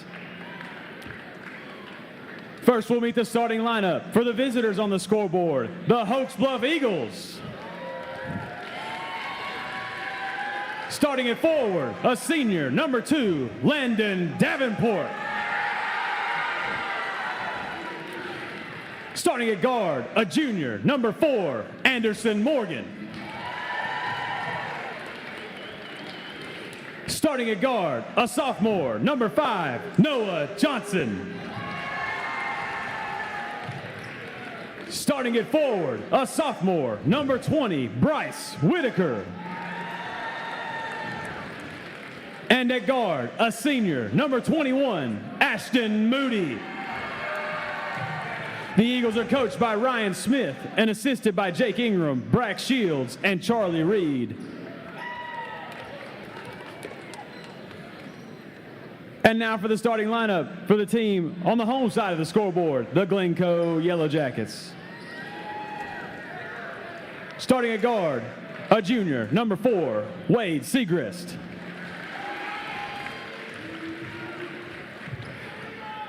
At guard, a senior, number 3, Aiden Cornutt.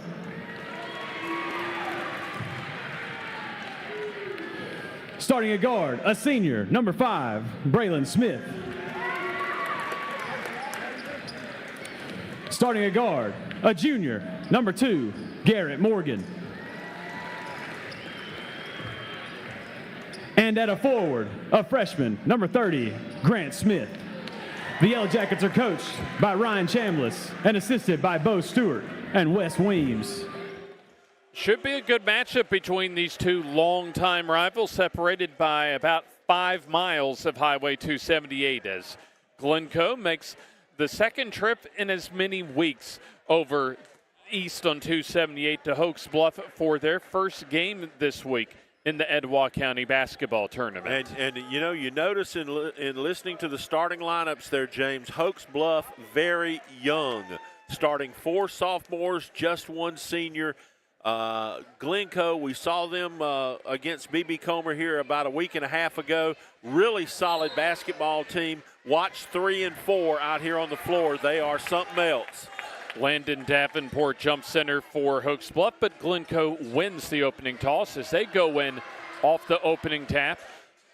Man-to-man defense to begin things for Hokes Bluff, as Hokes Bluff actually in their gray tops this evening as the designated visiting team, even though they're playing on their home floor. Pushing foul at the top of the key for Hokes Bluff, as Ashton Moody will be whistled for his first personal foul.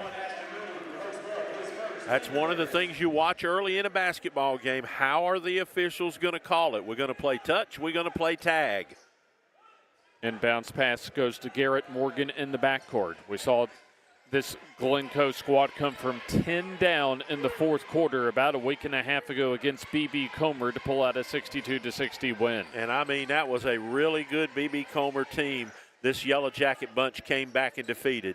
Here's the 3 ball up and way too strong for Braylon Smith as the rebound goes to Landon Davenport for Hokes Bluff. Oh. Anderson Morgan retrieves it inbounds. Steal, however, for Garrett Morgan as he goes coast to coast for the layup. So Glencoe on the board first as Davenport, or check that, Moody will walk it up the floor. Moody against the Glencoe man-to-man. Great backdoor look, but even better recovery that time by Braylon Smith. Hokes Bluff with the ball. Davenport calls for help. Gets it in the form of Whitaker. Hands it off on the weave to Johnson. Tries the 3. That misses everything as it goes out of bounds to Glencoe. Good start for Glencoe defensively as they were able to really disrupt the rhythm of that half-court offense for Hokes Bluff as they get the basketball back. They'll operate in the half-court, and getting free is Garrett Morgan's. He misses, but the putback is there, however, for Grant Smith.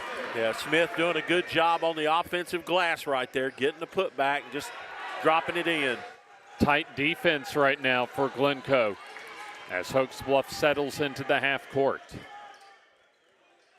Ashton Moody yo-yos the ball.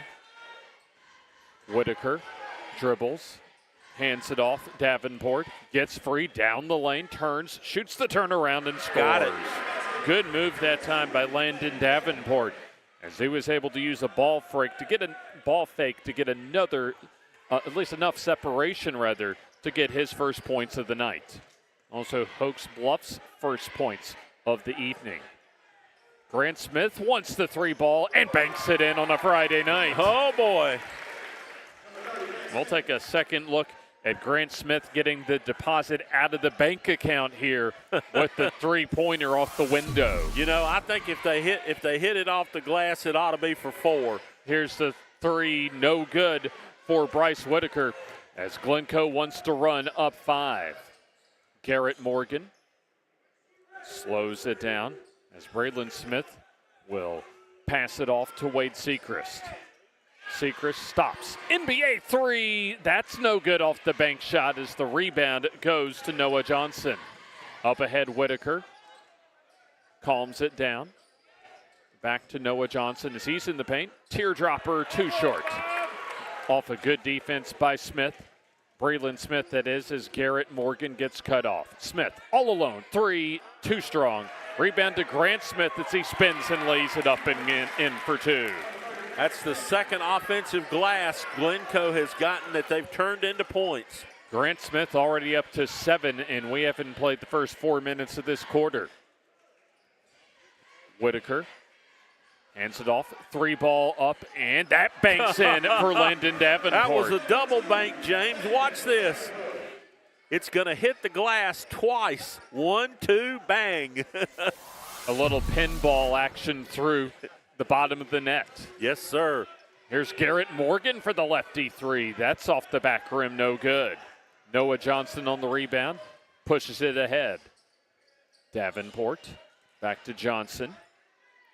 Over to Whitaker. He drives, floats it up, short, no good. Gets his own rebound, pump fakes, and misses. Check that. Ashton Moody missed a couple of shots as bad pass that time by Grant Smith goes out of bounds into the Glencoe bench. First substitution of the night as Bryce Whitaker checks out. He'll get a breather. And that's trying to find out for Hokes Bluff. Number 22, Drew McCarver, gets his first action of the night. Inbounds pass goes in the backcourt. Nope. Hokes Bluff in the road grazed. A rare sight at home for the Hokes Bluff Eagles as Noah Johnson gets cut off on very good defense by Patton into the game for Glencoe. Jaden Patton in as he's at a guard position, so both teams have gone to their bench so far in the first quarter. Solid defense by Cornett to cut off his man Ashton Moody as the 3-ball in the hole from the corner that time for Landon Davenport. Yeah, Davenport get the pass out here on the wing, had plenty of separation and just knocked her down. So he's up now to 8 points, and it's a 9 to 8 advantage now. In fact, Davenport with all 8 of the points is back the other way. The assist to Grant Smith. As Smith close to double figures as he has 9 of the 11 points for Glencoe tonight. Yeah, Landon Davenport is keeping Hokes Bluff in this one with all 8 of their points. Top of the key will be McCarver. Goes in, turns, and travels with the basketball. Yep. Got caught there, James. He wanted to spin, and the defender basically got there before he did. I think that was Grant Smith that was able to cut off that path underneath the basket and force the travel. 2 minutes and 12 seconds to go until we get to the end of the first quarter. Very solid first quarter by both teams. An entertaining first quarter as Cornett gets cut off. Smith swings it over Garrett Morgan, that is. Pass deflected and stolen. Ashton Moody on the steal, leaves it off for Anderson Morgan. One more pass and good trailing defense that time for Hokes Bluff, or rather for Glencoe as the follow-up as it goes off of the support through the net and considered out of bounds. So wave off the field goal as Glencoe will get the basketball up 3. Glencoe, the designated home team tonight, as here's an NBA 3, no good for Cornett as the rebound goes to McCarver. Up ahead, Hokes Bluff with the basketball. Johnson for 3, no. And the rebound tapped around to Grant Smith, who's had an excellent first quarter. Up ahead, Garrett Morgan. Dribbles, goes in, lays it up, or pushes it up. No. Grant Smith goes over the back, or no, they'll say that a foul on Landon Davenport on the rebound. Got him pushing off. Indeed, Landon Davenport his first, and the second team foul for Hokes Bluff. Out goes Cornett, and out goes Garrett Morgan. Daniel Borntrager in for Glencoe as the inbounds pass floats into Grant Smith. Also Wade Sechrist back in for Glencoe. Yellow Jackets with it as Patton tries to go between the legs, but Borntrager there and hands it off, or at least passes it off to Braylon Smith. Under a minute to go here in the first quarter. Borntrager against the man-to-man, nearly throws it away. Here's Patton for the three. That's off the rim, no. Rebound to Grant Smith. He turns, banks it off the glass, and in for two. This has to be one of Grant Smith's best individual quarters of the season, as he already has 11. Approaching 30 seconds to go in the opening quarter. Davenport cut off. Now drives against Borntrager. He lays it up, and will they count the basket? Yes, they will, and so this will be an opportunity, I think, for a three-point play. So, yes, count the basket for Landon Davenport as he has all 10 of Hokes Bluff's points here in the first quarter, and the foul on Grant Smith, his first. So just the first team foul for Glencoe, that is, as that'll send Hokes Bluff to the line for Landon Davenport, the senior guard. The only senior in the starting lineup and one of 5 on the roster. Free throw up, and that's off the mark, no good. Grant Smith with another rebound as we approach 20 seconds to go in the first quarter. Been a quick first quarter here. Braylon Smith on the dribble at the top of the key. Picks it up to Borntrager. Cross-court pass goes to Patton. A good catch by him as he nearly loses it, and he touches it last out of bounds, and too. He does.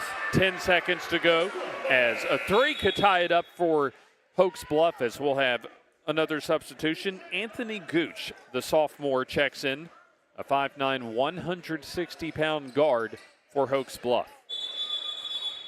And we'll have a whistle and a stoppage in play by our officials. They're headed to the table. And it doesn't look as if head coach Ryan Smith for Hokes Bluff is happy about that stoppage. So he's going, or rather, I should say, Coach Ryan Chambliss for Glencoe, not exactly happy with that stoppage, as they'll send in a substitution prior to the end of the first quarter. So 9.7 seconds, basically 10 seconds to go until we close out the first quarter. Good start to the ball game so far, as you have Grant Smith with 11 and Landon Davenport with 10 for Glencoe and Hokes Bluff respectively. Now we're still trying to figure things out. The officials not quite sure as now.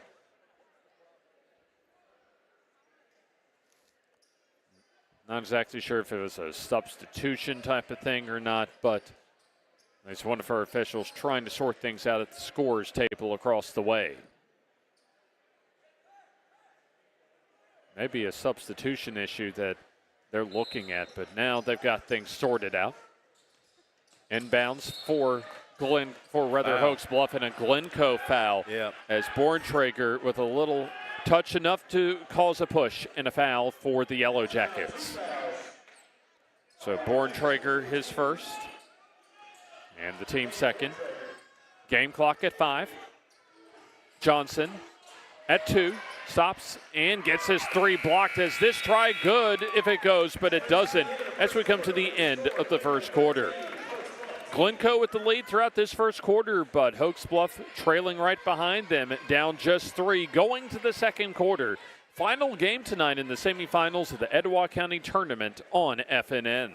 Does the crawl space in your home look like this? Standing water and high humidity are the perfect makings for mold and wood rot, and that means expensive damages to your home. Solve the problem with a call to the experts at S&H Waterproofing and Construction. They've been turning this into this for over a quarter century. Protect your greatest investment with a free assessment today. Get quality work at a guaranteed lower price. S&H Waterproofing and Construction. It's tip-off time, and from all of us at Bucks Island, Run the floor with the Loft Tackle Store. Get the assist from the team in service. Drive the paint with the parts team. Shoot the lights out with the sales team. It's a slam dunk with Bucks Island. Go get them and run them out your gym. Treating our customers the way we want to be treated since 1948. BucksIsland.com or call 1-800-I'm-READY. Let our team help you win on the water. First 8 minutes, very competitive between these two rivals as Hokes Bluff, wearing the charcoal gray tops and bottoms tonight, have the basketball down 13-10. James Hardy, Jim Jacobs with you from Hokes Bluff High School. The Etowah County basketball tournament for the tie, no good that time for Davenport as Glencoe on the move. Cornet down the lane, shoots and scores on the layup. We've seen that before. Aiden Cornet, his first field goal, and Glencoe up by 5, their largest lead of the night. Running the point is Ashton Moody. He'll go down the lane, a good spin move, out for the three ball, up and pops around and out for Gooch as the rebound to Glencoe. Far wing is Sechrist as Braylon Smith will calm things down. High post to Garrett Morgan. Now a 2-3 zone look for Hokes Bluff as we played 1 minute of the second quarter. Cornet for three. It's no good as the rebound will be to Hokes Bluff and an over-the-back foul on Glencoe. So that'll be the first foul of this quarter and the second for Grant Smith. So Smith already with 11 points has picked up his second foul and looks as if he is going to stay in the ball game. Under 7 minutes to go until halftime. Man-to-man D provided by Glencoe. Gooch looks for help. Hands off to Davenport. Drives, kicks out, open look. Three ball off the back rim, no good. Missed three that time by Ashton Moody. As Morgan on the run, stops, pops, and doesn't get the roll as the rebound goes to Davenport. Up ahead, Morgan. Three ball up and no good. Good defense by Sechrist to get a hand in the face of Morgan. Here's Garrett Morgan for Glencoe. Baseball pass almost goes out of bounds. Entry pass to Grant Smith. Shoots and misses as the rebound to Ashton Moody.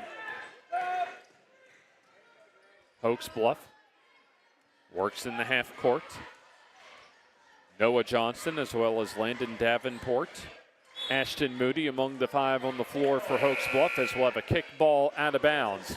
And so we'll have substitutions for both teams.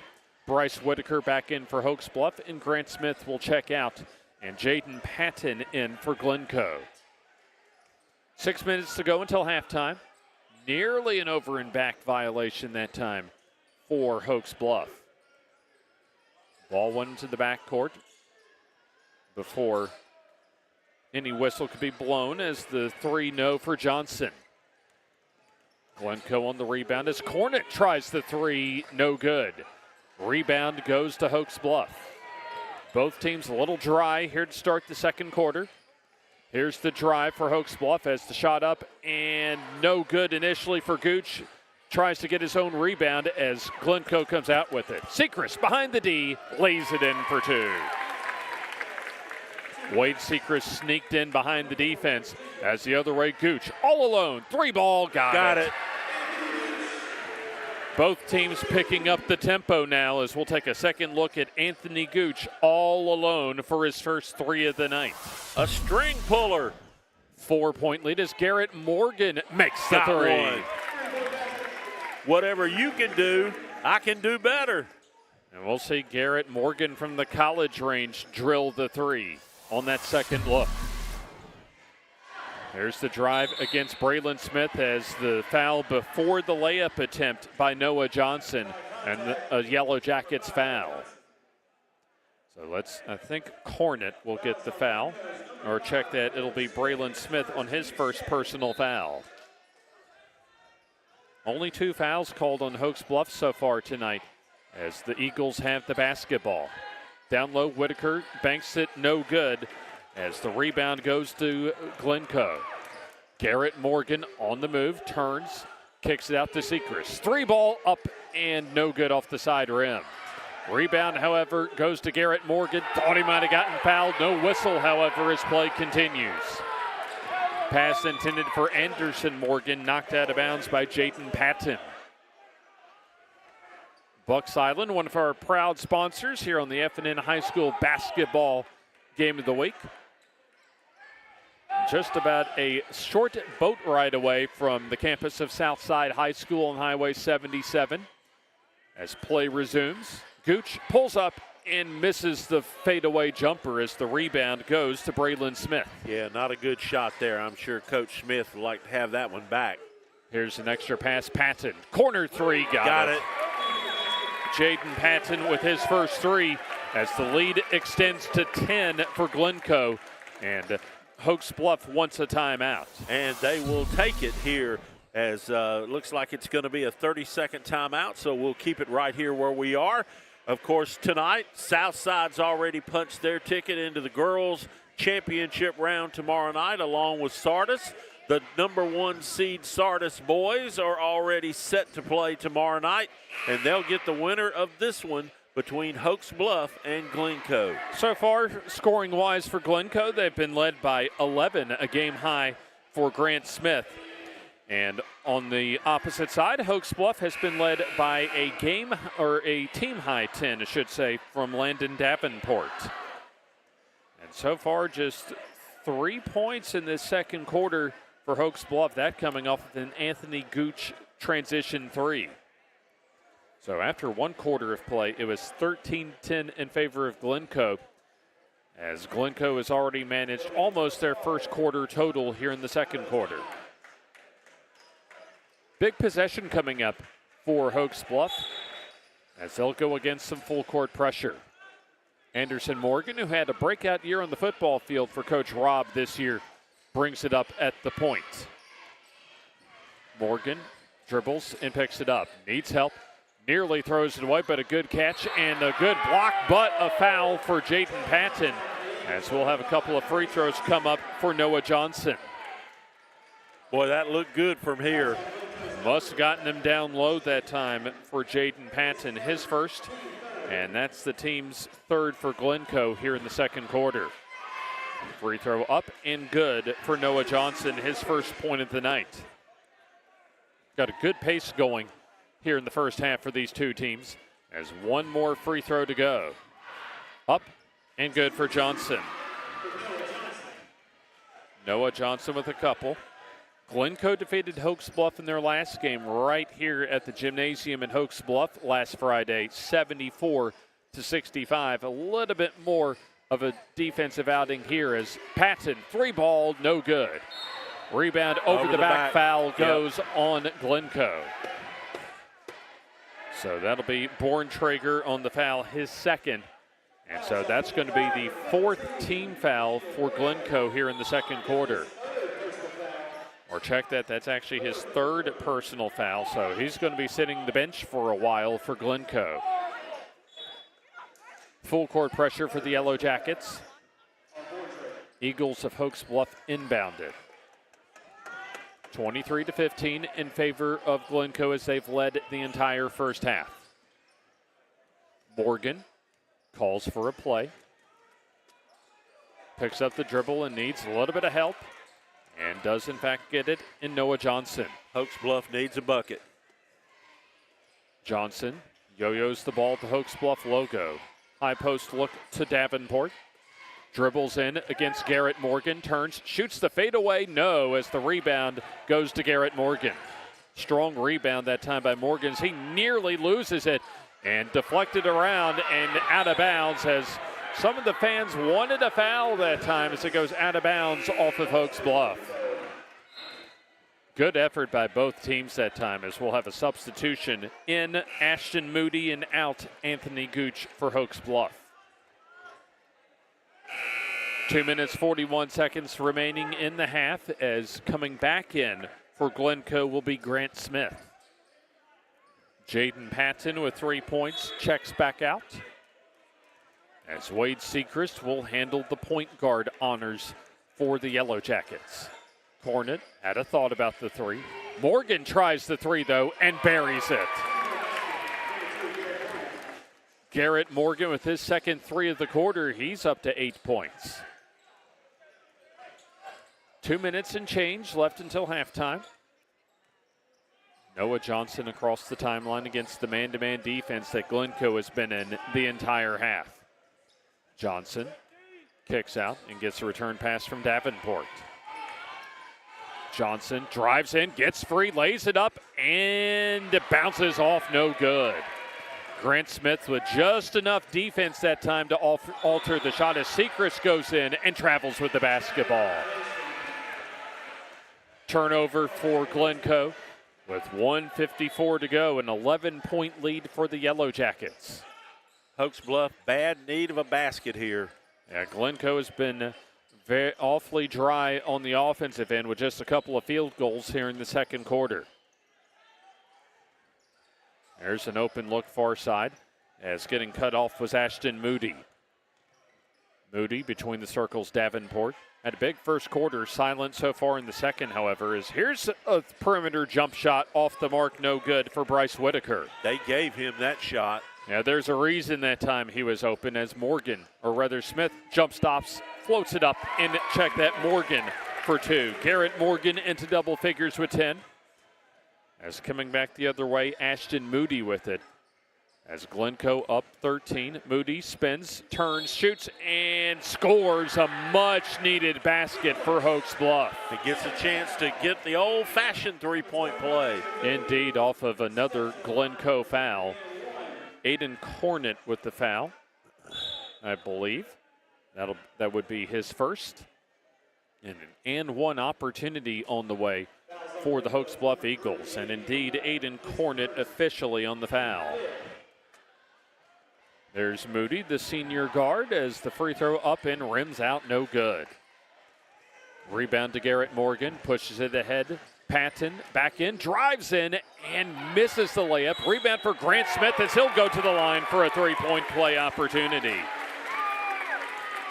You know, slowly, James, Hokes Bluff is letting this get away from them. Absolutely, as Grant Smith has had a big first half underneath the basket for Glencoe with 13 points, and he has about 5 rebounds already here in the first half. A freshman forward guard combo already at 6'5", and still with a little more growing to do. Free throw up, and that's no good. So the rebound goes to Hokes Bluff. As we're under a minute to go, 3 ball up, and that's off the back rim, no good for Gooch, who's back in. Grant Smith with another rebound as Cornet stops, pops for 3, no, and the rebound goes to Hokes Bluff. Hokes Bluff in transition, top of the key, 3 ball for Davenport, that's no good. Rebound to Glencoe. The lid is on the bucket. Grant Smith, another board as Cornet will have a trip to the free throw line as Anthony Gooch commits the foul. Just the second foul here in the quarter and the third in the ball game for Hokes Bluff. So Gooch with the foul. Cornet a quiet first half so far with just 2 points, and now make it 3. Has 1 more to go. Top scorer on this Glencoe team so far this year. Really, he and Sechrist provide an excellent 1-2 combo at the guard spot. As Sechrist makes both, or rather Cornet, I should say, makes both free throws. Steal for Glencoe. Still plenty of time. It's excellent passing to Garrett Morgan on the layup. Morgan with a dozen, and a foul in the backcourt goes on Jaden Patton. So Anderson Morgan will go to the free throw line as Hokes Bluff in the bonus. So Jaden Patton joins Borntrager and Grant Smith as far as foul issues for Glencoe.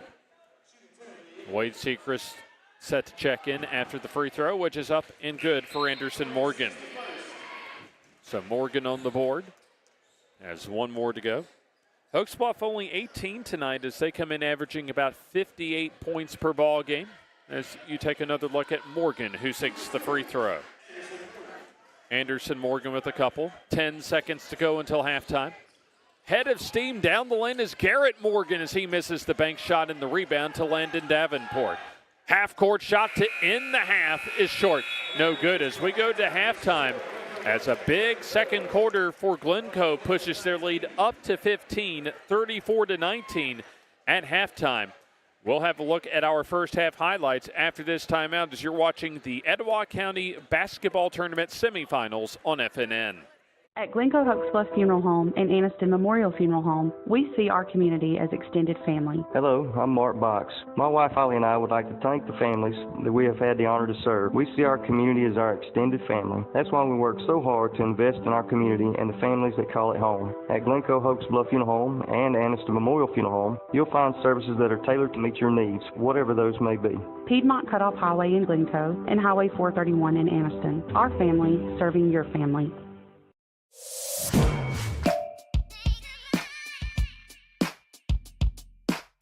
Bama Sheds and Pole Barns, locally and family owned with the best customer service. Custom built to fit your needs with free delivery and setup. Design and price online or stop by and see what we can do for you. Nobody beats our prices and nobody beats our quality. Built in Alabama, made in Alabama. BamaSheds.com.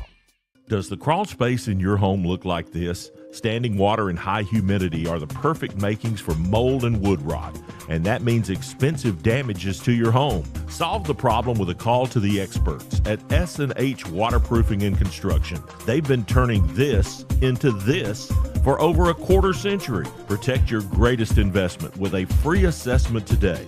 Get quality work at a guaranteed lower price. S&H Waterproofing and Construction. Griffin Laser Engraving in Lincoln is your authorized local dealer for personalized Yeti products. Get your Yeti customized for your team, a business, or a special event. Your color, graphics, even photos. At Griffin Laser Engraving, we make it the way you want it. Order just one or hundreds, and you'll find a full line of Yeti coolers and accessories on hand, even the hard-to-find items. Nationally recognized, but right here at home in Lincoln for quality awards, trophies, powder coating, and personalized Yeti items, Griffin Laser Engraving.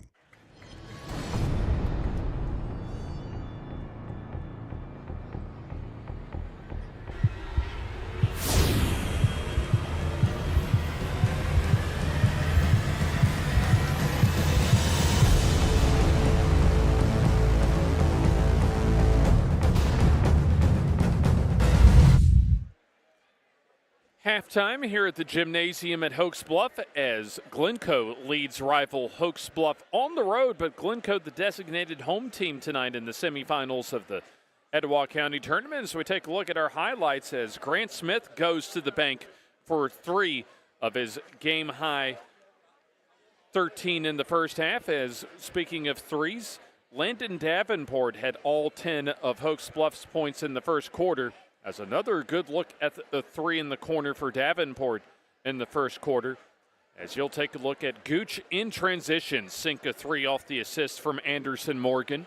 But it was a strong finish to this first half as Garrett Morgan sinks a college-level 3 from the far wing to increase the Glencoe lead as Jaden Patton with one of his patented corner threes, his only 3 of the night, as 21-9 in the second quarter, the advantage for Glencoe en route to a 34-19 halftime advantage. This is the final game of the semifinal round tonight for the Etowah County Basketball Tournament. Championship Saturday is around the corner, as we'll have Sardis and Southside at 5 o'clock for the girls varsity championship. And then the winner of our game goes up against Sardis tomorrow night in the boys varsity championship. We'll go ahead and step aside for the timeout, and we'll talk to our coaches at halftime after this timeout.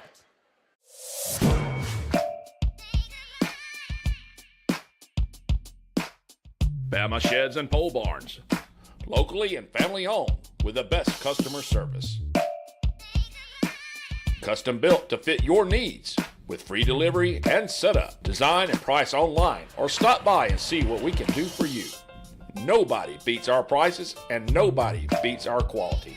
Built in Alabama, made in Alabama. BamaSheds.com.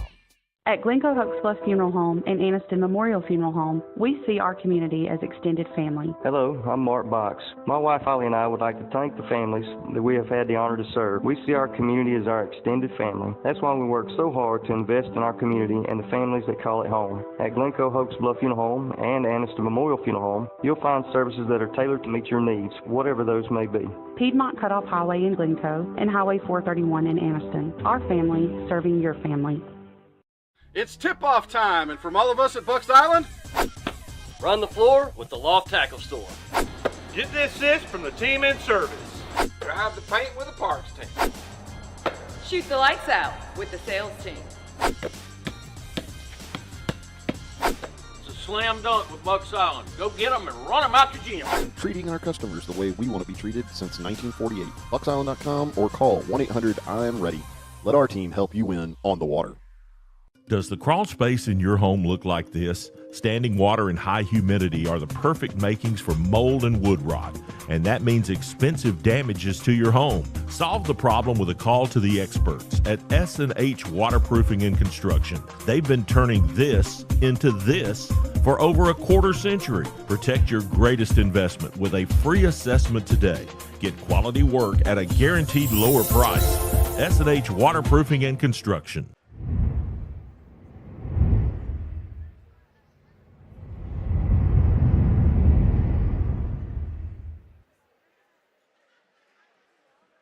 A few minutes away from beginning the second half here at the gymnasium at Hokes Bluff High School. Our final game of the night. 4 semifinal games that we've carried to you here on FNN here at the Etowah County Basketball Tournament for 2024. This is the final semifinal round game for the boys varsity teams. Glencoe and Hokes Bluff going at it.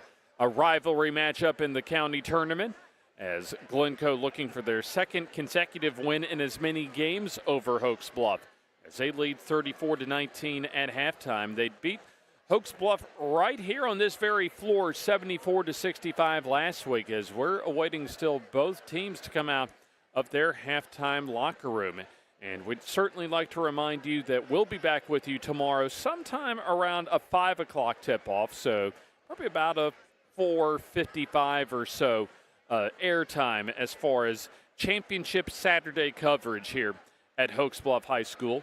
So it'll be Sardis and the Southside Ladies going at it for the girls varsity championship tomorrow for our first of the doubleheader, and then one of our 2 teams that you see here against Sardis for the boys varsity championship tomorrow. And when you look at the season, still about 3 weeks or so left in the regular season before you get to area tournament play. So Hokes Bluff comes out of their halftime locker room, so I imagine we may be getting a visit here with Coach Ryan Smith here shortly. As it was a tough second quarter for the Hokes Bluff Eagles, as they managed just 9 points in the second quarter, and probably even tougher was that Glencoe was able to get the pace going, and they got 21 of their 34 in the second quarter. A strong finish for Glencoe in the first half. As we'll have Coach Ryan Chambliss on with our very own Jim Jacobs here in just a moment. And let's send it down here right now to Jim Jacobs with Glencoe head coach Ryan Chambliss. Wanting to have some final words with his guys here, so we're going to keep this brief. Coach, started out really solid, hadn't shot it incredibly well, but defensively I think you guys have played pretty well. We're playing hard, hopefully shots will start falling. I'm pleased with our effort, we're playing hard and playing pretty good defense for the most part and rebounding good. So, we just got to keep it up. They're good. They can shoot it. when you're on the road, Coach, scoreboard right now looks pretty good. I agree. Yeah, just got to keep it that way. All right, Coach Ryan Chambliss, we'll see if we can get with Coach Smith down here real quick. Very good. As Glencoe comes in, almost on pace to match their 65.6 point per game average, as they have 34 at the halfway point tonight. As Coach Ryan Smith for Hokes Bluff talking with his team prior to the Hokes Bluff Eagles coming out onto the floor for the second half, and let's send it back down to Jim Jacobs. Yeah, we got to get him real quick here because we're about to start play. Coach, what's your message to your team at the break? Not to embarrass us. That's my message. All right, Coach, thanks. That's all that needs to be said. Thank you very much, Jim and Coach Smith. As we're about ready to begin the second half, as Jim Jacobs hustling his way back across the way. We'll hear from him in just a moment as the ball ready to be blown in play, as Glencoe will have the basketball to begin the third quarter. Original starters for both teams as Wade Sechrist walks it up the floor to start the second half, as he'll get bumped immediately on his way to the basket by Noah Johnson. Or check that, they'll say, I think a traveling or even palming call, so a turnover on Wade Sechrist. So no foul that time as Hokes Bluff with the basketball. So they get a stop on defense as they'll set up their half court. Whitaker hands off to Davenport. Gets cut off on the drive. Moody angles to the top of the key. Back out, Moody picks up the dribble. Over to Davenport. Morgan. Pass to Moody. Drives in the paint. Lays it up and blocked out of there by Grant Smith. 2-on-1. As good hands that time by Landon Davenport to hit it out of bounds. So ball stays with Glencoe. Inbound will be at the baseline. James, did you get the feeling neither coach was really very happy? Oh, absolutely. I know Ryan Smith wasn't very happy at all. Not exactly a pretty second quarter, especially. I've done this a long time. I don't think I've ever had a coach say to me, don't embarrass us. Oh, no, in fact, that's just a few words that time, but all of them needed to be said. Yep, really. Garrett Morgan passes to Braylon Smith. Sechrist drives, nearly throws it away as Garrett Morgan keeps the basketball in bounds. Smith pass. 3 up and too strong for Grant Smith as the rebound goes to Noah Johnson. Hokes Bluff controls, drive, Johnson, and before the shot, there's a foul on Glencoe. A foul on the way to the basket, so a reach-in foul goes on the Yellow Jackets as number 5, Braylon Smith, on the foul. That's his second personal, and it'll be the team's first for Glencoe. Here's a wide open Moody for 3. That's too strong as the rebound and a loose ball foul, an over-the-back foul on Bryce Whitaker. Whitaker knocked Grant Smith to the floor, so it'll be a foul on Hokes Bluff, their first here in the third quarter. Also the first for Bryce Whitaker. Not a lot of fouls for Hokes Bluff in the first half. As right now they still find themselves down their margin at halftime at 15. Yeah, but Hokes Bluff's going to have to pick it up defensively, and that's going to mean more physicality if they hope to get back in this game. And, of course, they've got to start knocking down some shots. Cornett picks up the dribble to Braylon Smith. Dribbles over to Sechrist. 3 ball, too strong, no good. Rebound knocked around and goes to Hokes Bluff. Bryce Whitaker on the rebound. Noah Johnson over to Davenport. Extra pass to Gooch back in the ball game for Hokes Bluff. 6 minutes to go, third quarter. Here's a good spin move and the shot up. No foul called as Noah Johnson misses. And the rebound to Glencoe. Braylon Smith to Sechrist. Good catch by Sechrist. He pulls up and knocks down the 10-foot jumper. Nice little move by Sechrist right there. Probably a better play on the catch than the basket. Yeah, that was a risky pass, too, from that far out, but a great play by Sechrist to catch and then make the mid-range jumper. Other way, here's a foul on the way to the basket as Garrett Morgan picks up the foul. Aggressive drive by Landon Davenport as they'll inbound at the baseline, will Hokes Bluff. Inbounds pass floats to Whitaker, pump fakes, and gets blocked out of there by Grant Smith. Yeah, Whitaker's not going to get that shot up down in that, not that deep in the paint against those tall trees. Not with that shot, he wasn't. Here's Gooch directing traffic. 3-ball up for Johnson. That's no good. And the board goes down to Grant Smith. Closing in on a double-double tonight is Grant Smith, who has 13 points and about 8 rebounds right now. Smith, he'll try the 3. That's short, no good. Rebound goes to Hokes Bluff as the Glencoe bench wanted to travel, but they do get the steal as Garrett Morgan also gets the layup. Yeah, and Hokes Bluff's going to get a timeout here. And so far in this third quarter, no points so far for Hokes Bluff as they called the timeout a 30-second timeout for the Eagles. 38-19 with less than 5 minutes to go here in the third quarter as Hokes Bluff just has not been able to find the bottom of the basket so far, really the last quarter and a half, Jim. Yeah, it's really been dry. So no points so far through the first 3 minutes and 2 seconds of the third quarter. But you know, James, neither team's really shot it that well. Yeah, in fact, only 4 points for Glencoe here in the second half themselves. They led 34-19 at the half and 13-10 at the end of the first quarter. So Glencoe would certainly like to get out of this semifinal round game with a nice feather in their hat on their rivals' home floor.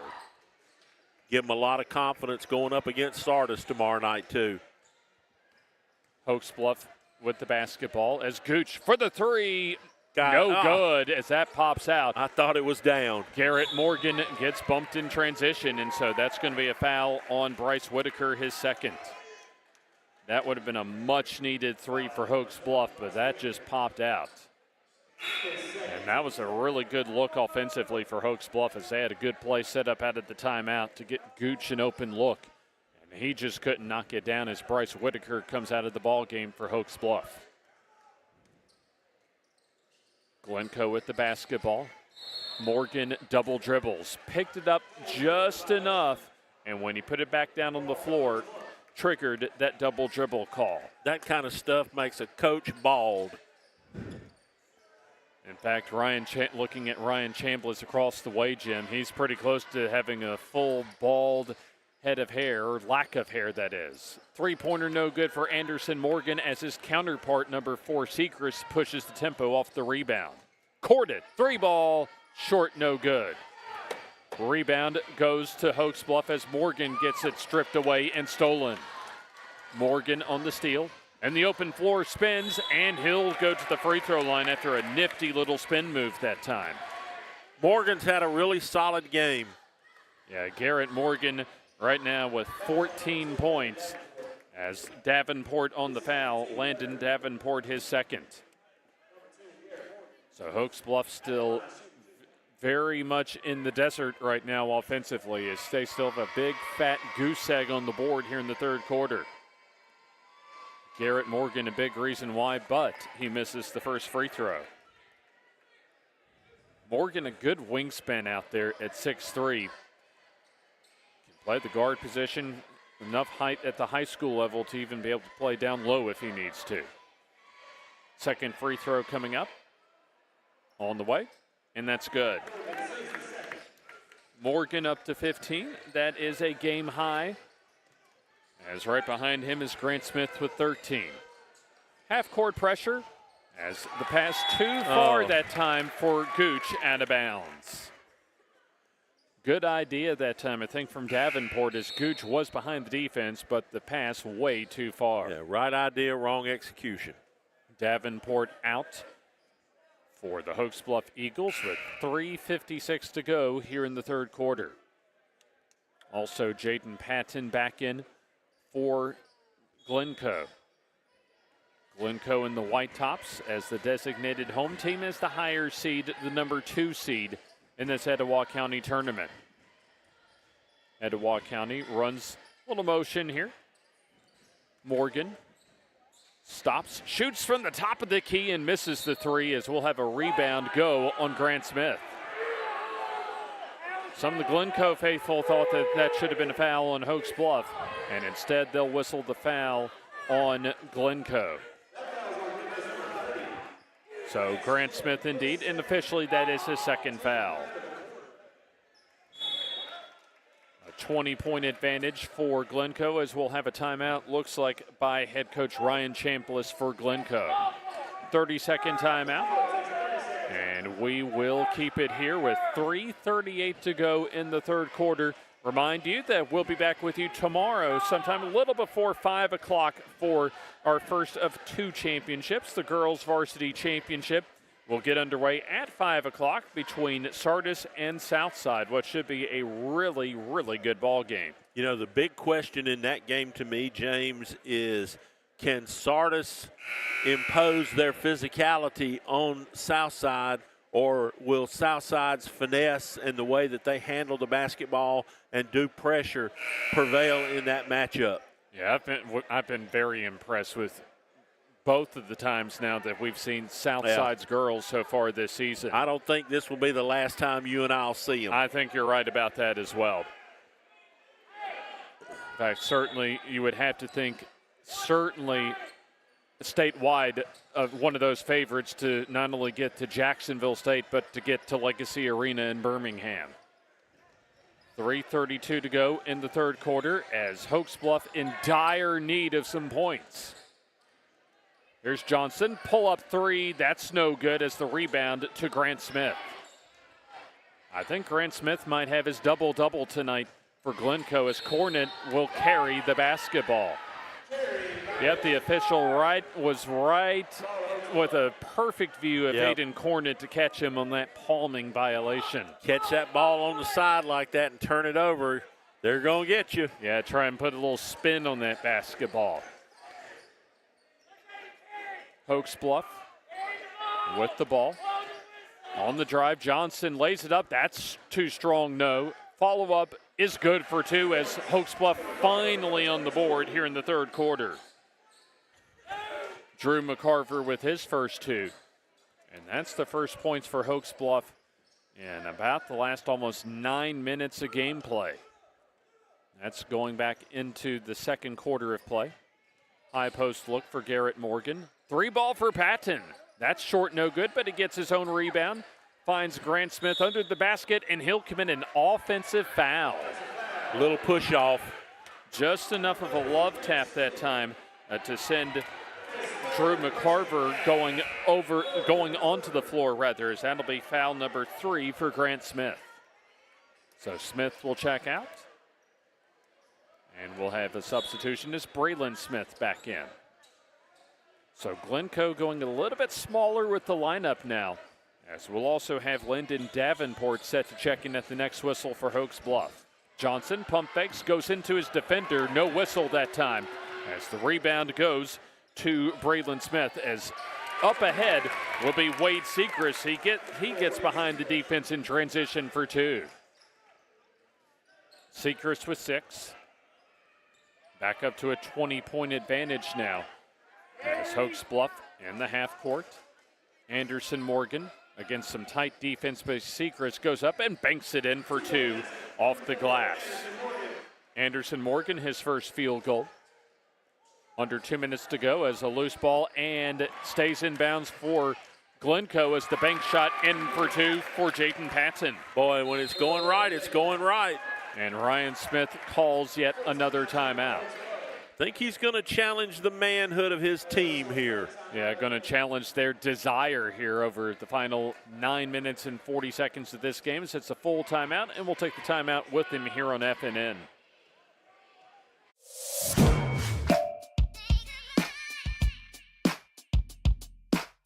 Bama Sheds and Pole Barns. Locally and family owned with the best customer service. Custom built to fit your needs with free delivery and setup. Design and price online or stop by and see what we can do for you. Nobody beats our prices and nobody beats our quality. Built in Alabama, made in Alabama. BamaSheds.com.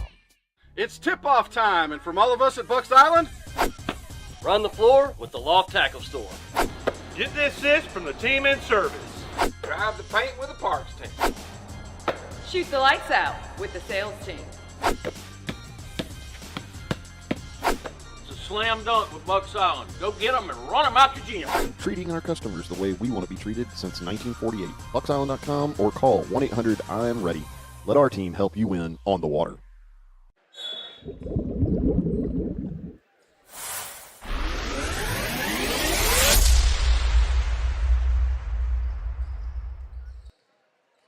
Hokes Bluff with the basketball as Anderson Morgan kicks out to Landon Davenport. Back to Morgan.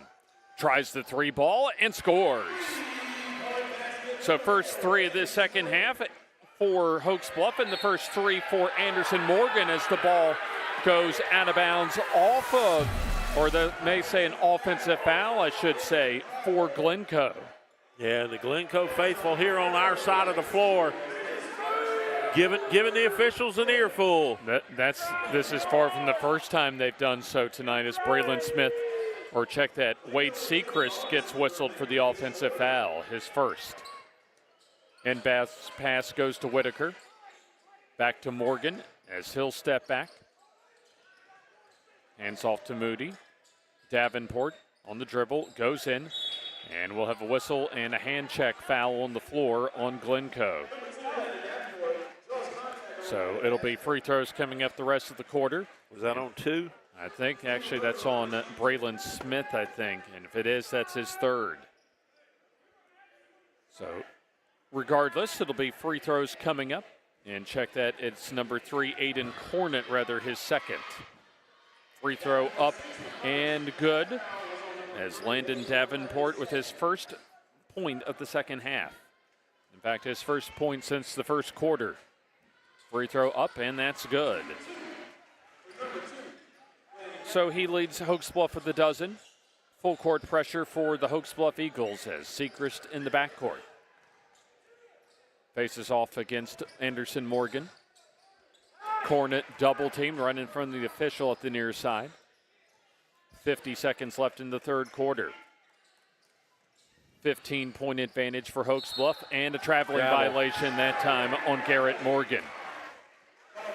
Thought that the officials, for a brief second, were going to let him get away with that, but the official right in front of him thankfully saw that and blows the whistle on the travel. Boy, Hokes Bluff gets a bucket here. Things could get interesting. Well, I think last year it was Glencoe that came back on their home floor from 16 down in the second half as the driving layup no for Davenport.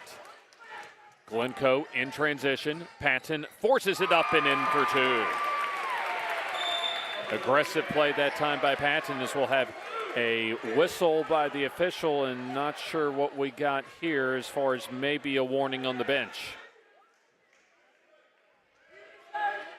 So the basket good by Jayden Patton as he has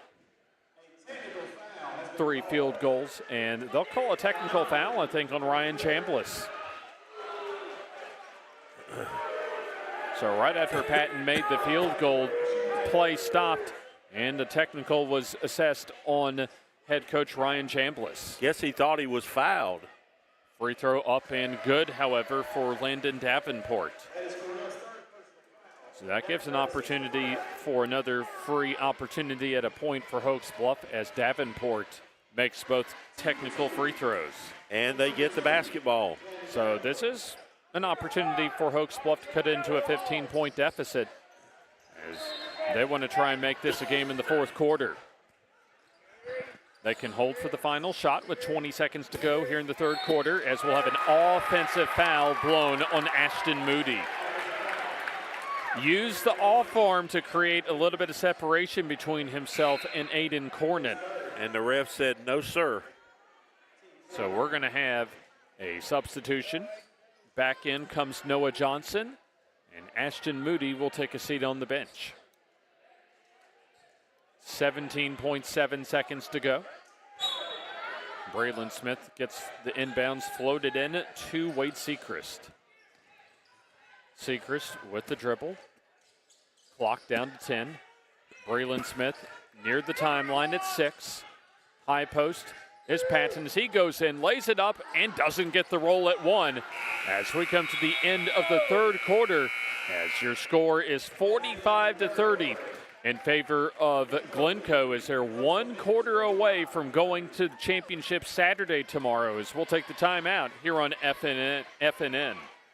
At Glencoe Hokes Bluff Funeral Home and Anniston Memorial Funeral Home, we see our community as extended family. Hello, I'm Mark Box. My wife Holly and I would like to thank the families that we have had the honor to serve. We see our community as our extended family. That's why we work so hard to invest in our community and the families that call it home. At Glencoe Hokes Bluff Funeral Home and Anniston Memorial Funeral Home, you'll find services that are tailored to meet your needs, whatever those may be. Piedmont Cutoff Highway in Glencoe and Highway 431 in Anniston. Our family serving your family.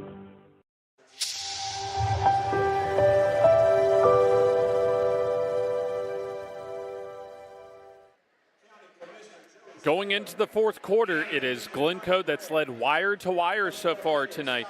They lead 45-30 as Hokes Bluff, well, they went through a dry spell for the first almost 8 minutes and change of the third quarter, but they managed over those final couple of minutes to put 11 points on the board. So, Jim, let's see if they carry a little bit of momentum here into the fourth quarter.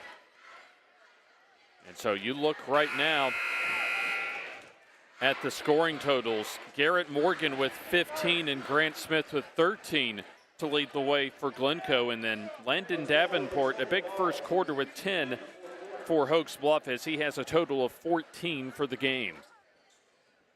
Also Anderson Morgan with a solid close to the third quarter as he has a total of 7 for Hokes Bluff. So the Hokes Bluff Eagles will get the ball to start the fourth quarter, and a big opportunity to get things started on the right side for them if they can get a basket here. They've about got to have one. As we begin the fourth quarter, Anderson Morgan with the dribble, passes to Davenport on the drive baseline, goes up and under and lays it in for 2. Landon Davenport with 16 as the home run pass to Cornyn as he gets behind the D and lays it in for 2. But back the other way, Gooch open, 3-ball, no good as the rebound to Cornyn. So the pace picking up in a hurry as we'll have a collision right in front of the Glencoe bench and a foul on Hokes Bluff. 2nd and 10. Oh, indeed. I think Coach Robb would have been happy with that tackle. Yep. Foul goes on Landon Davenport, his third. First foul of the quarter for Hokes Bluff. Inbounds pass at the bench for Glencoe. Garrett Morgan passes off to Braylon Smith. A 15-point advantage for Glencoe as they've led the entire night. Looking for their third win of the season over Hokes Bluff. In fact, would be their second in as many games. Far side, Braylon Smith dumps it down to Grant Smith, who turns and pops out on the turnaround. Home run pass behind the D. Whitaker pump fakes and gets it blocked out of there, out of bounds by Grant Smith. Smith saying, get that out of here, man. Bryce Whitaker had gotten behind the defense, but Grant Smith, give him credit for hustling to come from behind for the block. Anderson Morgan wants to drive, floats it up there and scores. Anderson Morgan with 9. Nearly gets the steal as going down the lane and throws it away does Grant Smith. Anderson Morgan on the steal. Morgan goes in, kicks it out. 3-ball up and good. Got it. Noah Johnson, his first 3. As we'll take a second look at that transition 3 for Noah Morgan. Nothing but the bottom of the net that time. Just a 10-point advantage for Glencoe as Morgan nearly loses it. Intensity picking up for Hokes Bluff as we'll have a little touch foul on the reach in for Noah Johnson. So Noah Johnson commits his first personal foul. And I mean, there's all kind of time left. Yeah, 6 minutes, 11 seconds to go in the ball game. Inbounds pass goes to Grant Smith as Braylon Smith tries to give and go as it goes out of bounds to Hokes Bluff. So a basket either from 3 land or inside the arc would cut this lead for Glencoe down to single digits. Hokes Bluff with the basketball. Here's Whitaker as they run the half court, do the Eagles of Hokes Bluff. Moody back in as Whitaker tries the three ball. That's well short, out of bounds. No chance that time of getting to the basket. And once again, a reason why Bryce Whitaker was left that open. Home run pass to Cornet. Turns, shoots, and scores on the fadeaway. Aiden Cornet has chipped in 8 tonight for Glencoe. Moody nearly loses it and does so because of a reach-in foul on Cornet. So Aiden Cornet on the reach-in, that is his 3rd personal foul. So Jaden Patton checks in. Let's see who it'll be. Cornet that'll get the breather.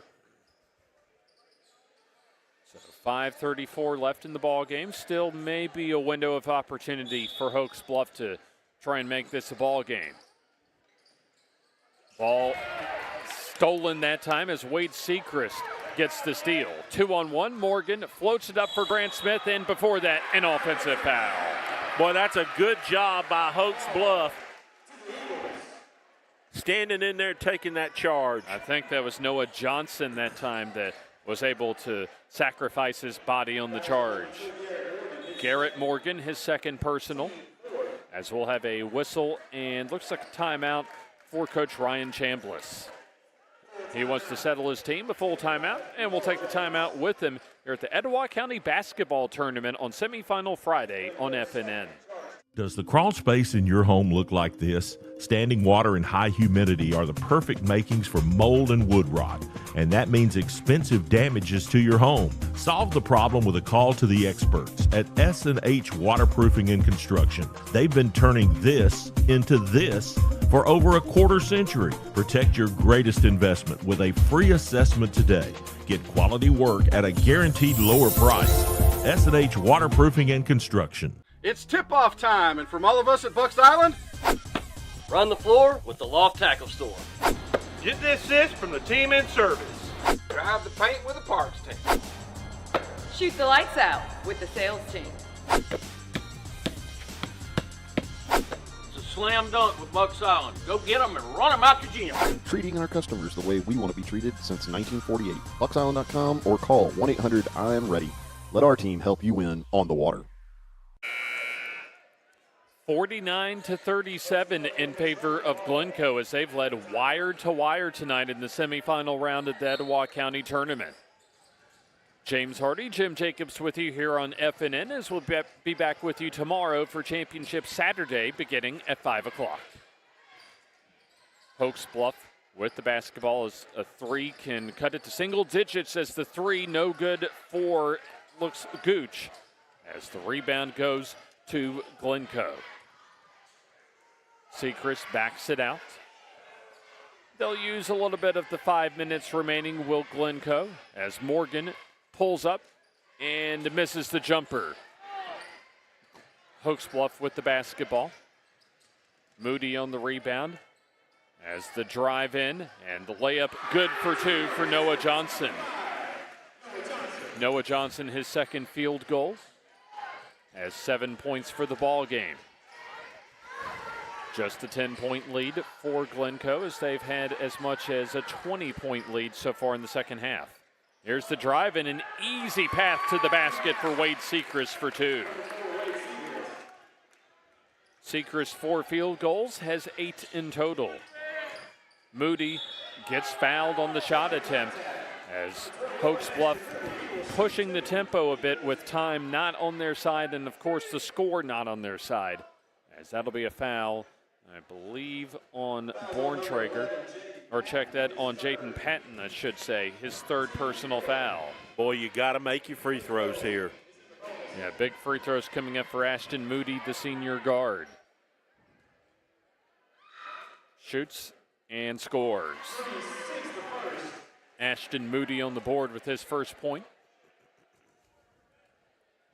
Still a small window of opportunity for Hokes Bluff to get back in it as the free throw on the way. And that rims out no good. Grant Smith with a double-double tonight. 10th rebound along with 13 points.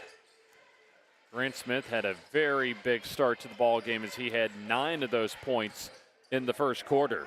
There's a deflection and a steal. Out on the break, Davenport lays it up. No on the reverse as the rebound to Grant Smith. Now numbers for Glencoe as Sechrist puts it in for 2. Hokes Bluff could not convert on one end, and Glencoe makes them pay for it. Here's Davenport for the 3. That's good. Got it. And that's at least a 3 that extends the game for Hokes Bluff as they're down 10. Open floor for Garrett Morgan. Goes in, lays it up, and in for 2 with no resistance from Hokes Bluff. Garrett Morgan, 17 for him. Here's a loose ball as Noah Johnson comes out with it. Johnson stops. 3 short, no good. Glencoe with the rebound as they're close to putting this one away, but they nearly throw it away, and we're going to have a foul on Hokes Bluff. There's another tackle Coach Rob would like. And that's right, as Hokes Bluff comes out with the foul that time, as it'll be Landon Davenport with his 4th. Or check that, they say the other number 2, Garrett Morgan for Glencoe, they'll whistle the foul on his 3rd. I don't see that one. Oh, the officials had a good look at it, and so they called the foul on Garrett Morgan. That's a break for Hokes Bluff as we'll have a whistle and a stoppage in play. So the Glencoe fans have been barking at the officials for much of the second half. So actually, because that's a foul on Glencoe, they're in the penalty now, so the bonus coming up for the final 3:05 as far as free throws for Hokes Bluff. That's a lot of time to shoot free throws and catch up with the clock not running.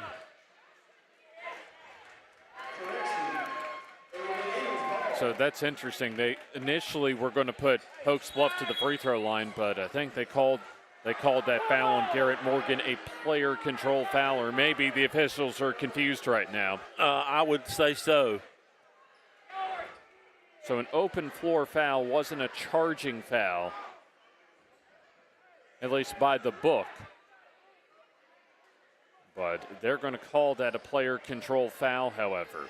So Hokes Bluff will inbound it at the Glencoe benches. That'll give time for Ryan Chambliss to send Aiden Cornett back into the ball game. I don't know if he's more worried about sending Cornett back in or giving that official an earful.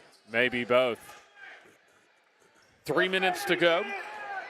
Glencoe with a 12-point lead as Moody with the basketball. Davenport for 3.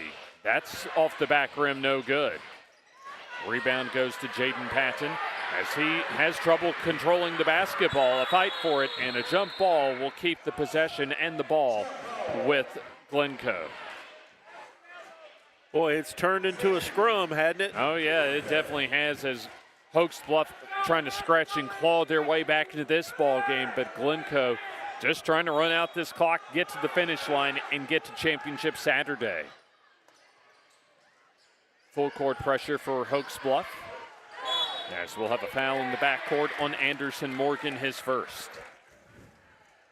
So still a couple more fouls to give for Hokes Bluff, as they still need 2 more fouls to put Glencoe at the free throw line. And I think that's what Coach Smith is trying to get to.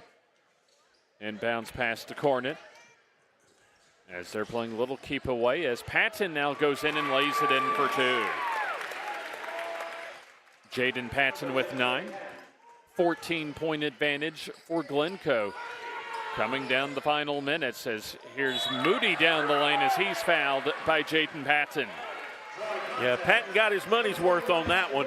Hey, if you're going to foul somebody, especially around the basket, that's what you exactly want to do. One of my favorite coaches' sayings, foul or don't. There you go. Well, the Detroit Pistons of yesteryear knew a thing or two about doing that as well. Isn't that the truth?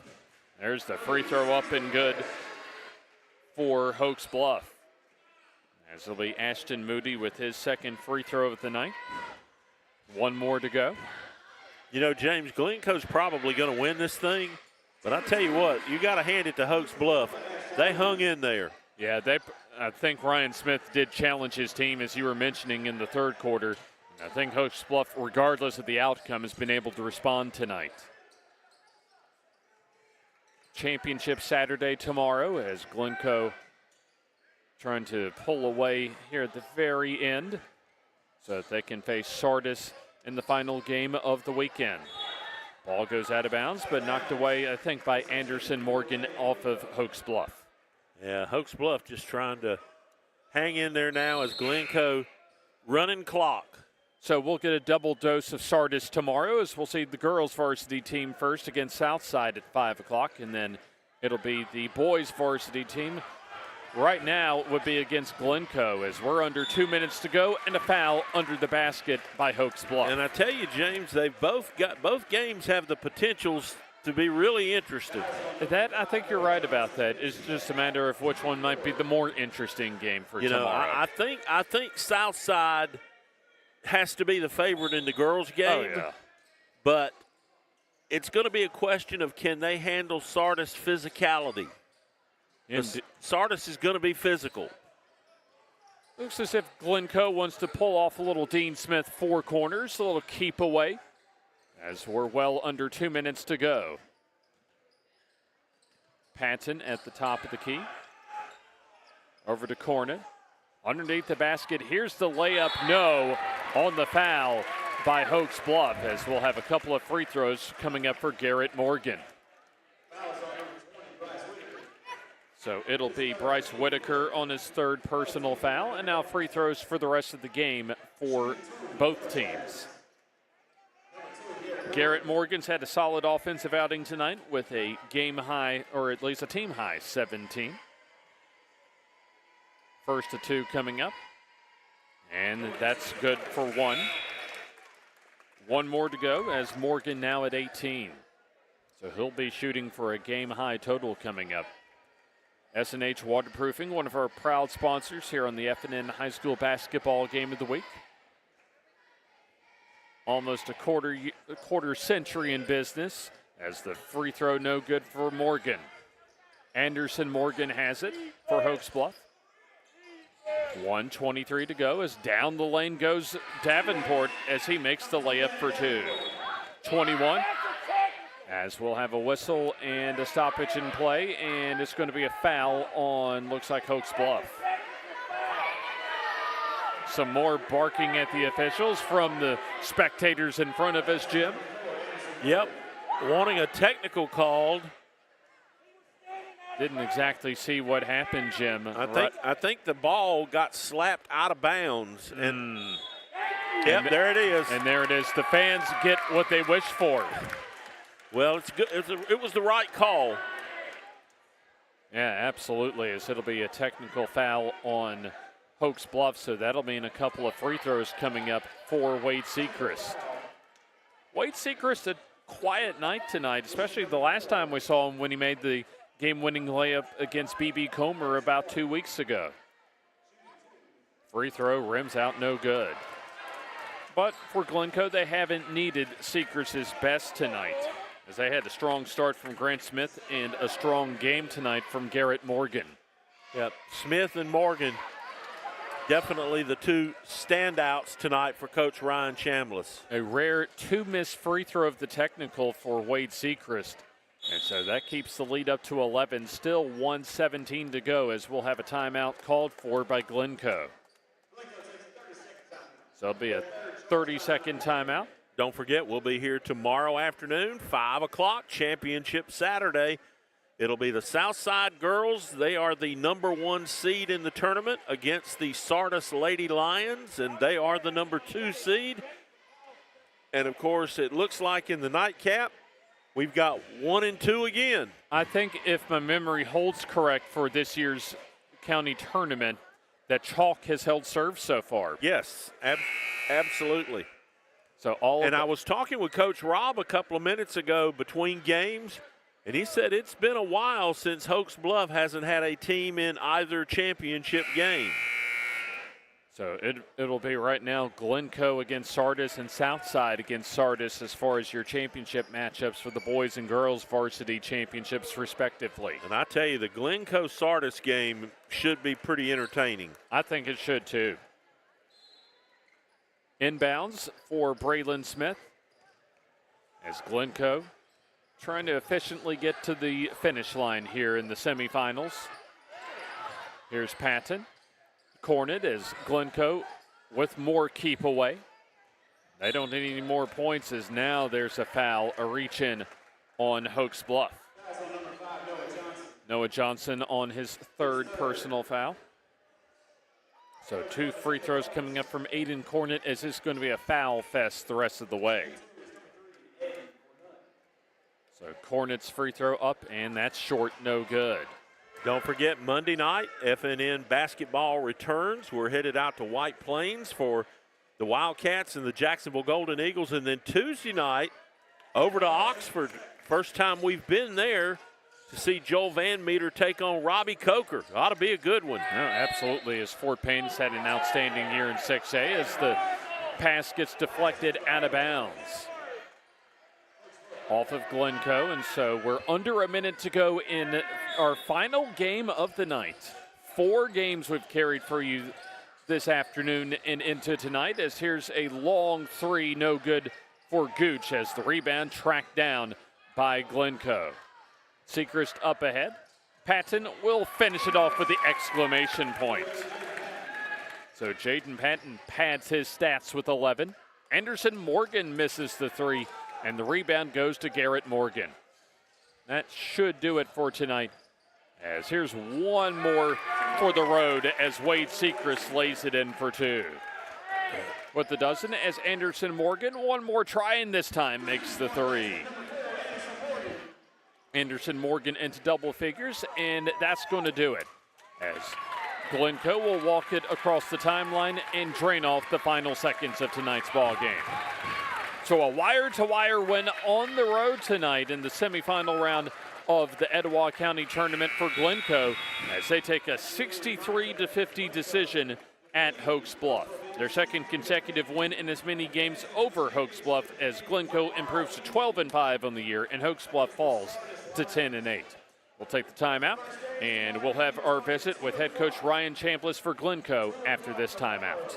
At Glencoe Hokes Bluff Funeral Home and Anniston Memorial Funeral Home, we see our community as extended family. Hello, I'm Mark Box. My wife Holly and I would like to thank the families that we have had the honor to serve. We see our community as our extended family. That's why we work so hard to invest in our community and the families that call it home. At Glencoe Hokes Bluff Funeral Home and Anniston Memorial Funeral Home, you'll find services that are tailored to meet your needs, whatever those may be. Piedmont Cutoff Highway in Glencoe and Highway 431 in Anniston. Our family serving your family.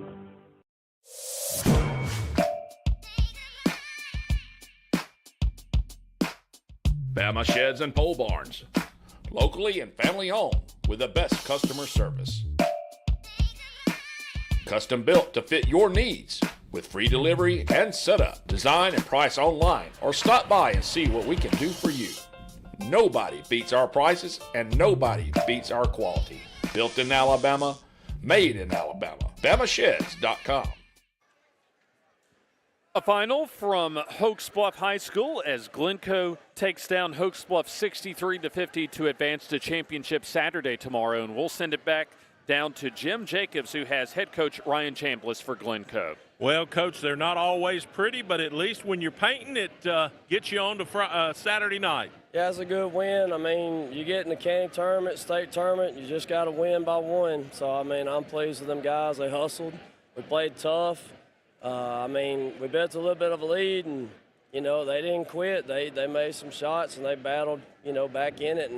But, I mean, we finished pretty well, so I'm proud of the dang guys. I really am. Coach, when you come up and, you know, play in a place like this, you're on the road. Obviously, this is a rival school for your guys. You never know what's going to happen.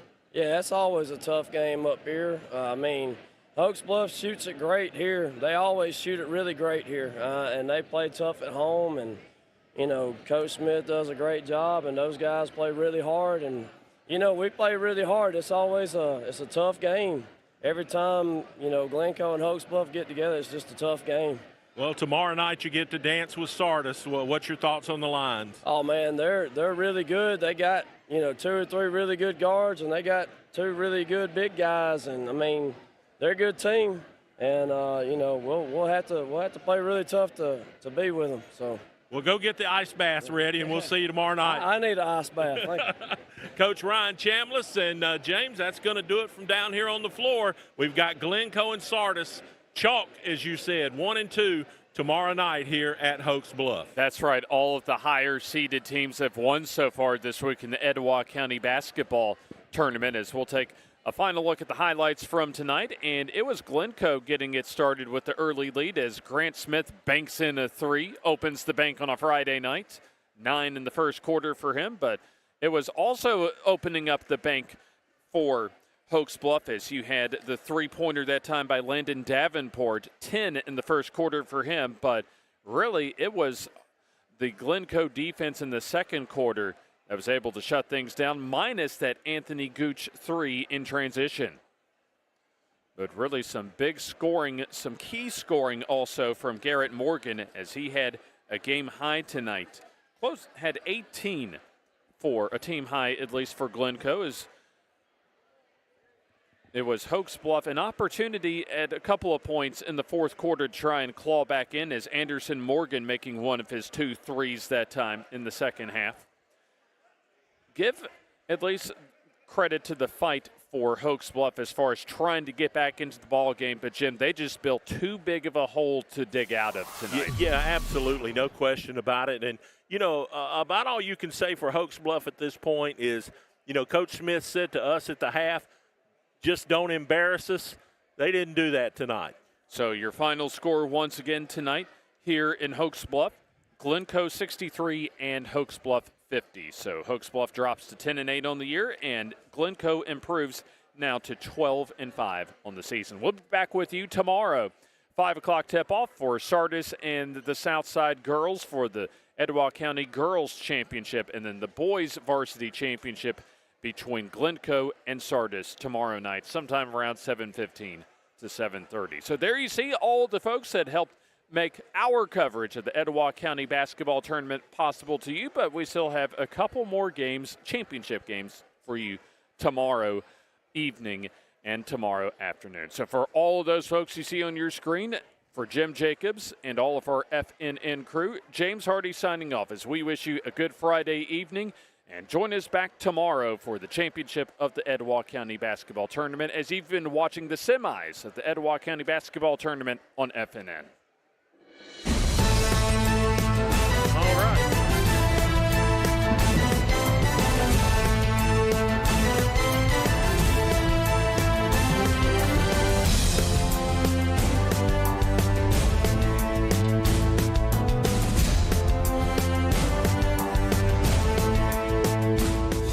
This has been an exclusive sports production of FNN, the Friday Night Network.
welcome you into the campus of Southside High School for a pre-Christmas doubleheader tonight for our F&N High School basketball game of the week. We'll have both the girls varsity and boys varsity teams from Cherokee County and Southside to conclude at least our coverage for the 2023 calendar year here on the F&N High School basketball game of the week. We welcome you in. A happy game day, a happy Friday, and a Merry Christmas, and a soon-to-be Happy New Year wherever you're watching us from. James Hardy with you, Jim Jacobs. You got it all in, didn't you? I sure did, without any trouble at all. And certainly for Southside, they hope another journey in the postseason for them down the road isn't that much, at least of a haul for them, because they're coming off of a rock-solid regional run at Jacksonville State last season. Yeah, it ended one game early, I guess, James. But, yes, they had a very solid postseason last year. I know they were wanting to get to Birmingham, so they feel like they fell one game short. But when you get to you're in the final 8, you don't have a whole lot to cry about. And I tell you, from the height that we saw in this JV girls game that just finished up here, the Southside basketball girls program is going to be in good shape for a long time. Of course, when you have a coach like Justin Bowen, that's not only been a very successful head coach as far as the girls varsity program, but one of Miles Holcomb's assistants as far as a growing and improving football program. I think the Panthers, certainly basketball program for the girls varsity side, is in very solid hands. As for this year's team, Jim, Southside coming in at 11-2, already 1-0 in Class 5A. Region 12, and they had a rock-solid 53-21 against Douglas. The 20 points they allowed tied for their season low as far as Southside's defense on the year. Yeah, absolutely. I mean, it's just been a solid season so far, but, I mean, it's kind of business as expected, Absolutely, and Cherokee County off to a solid start themselves, 7-3 on the season. Also, a 1-0 record in Class 4A Area 10 as they come off of one of their best performances of the season in a 53-19 victory against Cleburne County last night in their first area game of the season. Well, let's take our first break of the night, and when we come back, I'll head to the floor and we'll grab the coaches as we continue here from the Comp at Southside. It's F&N High School basketball. Does the crawl space in your home look like this? Standing water and high humidity are the perfect makings for mold and wood rot, and that means expensive damages to your home. Solve the problem with a call to the experts at S&H Waterproofing and Construction. They've been turning this into this for over a quarter century. Protect your greatest investment with a free assessment today. Get quality work at a guaranteed lower price. S&H Waterproofing and Construction. The Calhoun County Commission, made up of Fred Wilson, Danny Shears, Carolyn Henderson, Terry Howell, and Lee Patterson, ask you to take a look at what Calhoun County has to offer. Our beautiful parks, neighborhoods, recreational facilities, historic sites, and museums. Our citizens enjoy a high quality of life and strongly support the arts. If you're considering expanding or starting a new business, take a look at Calhoun County. You'll be glad you did.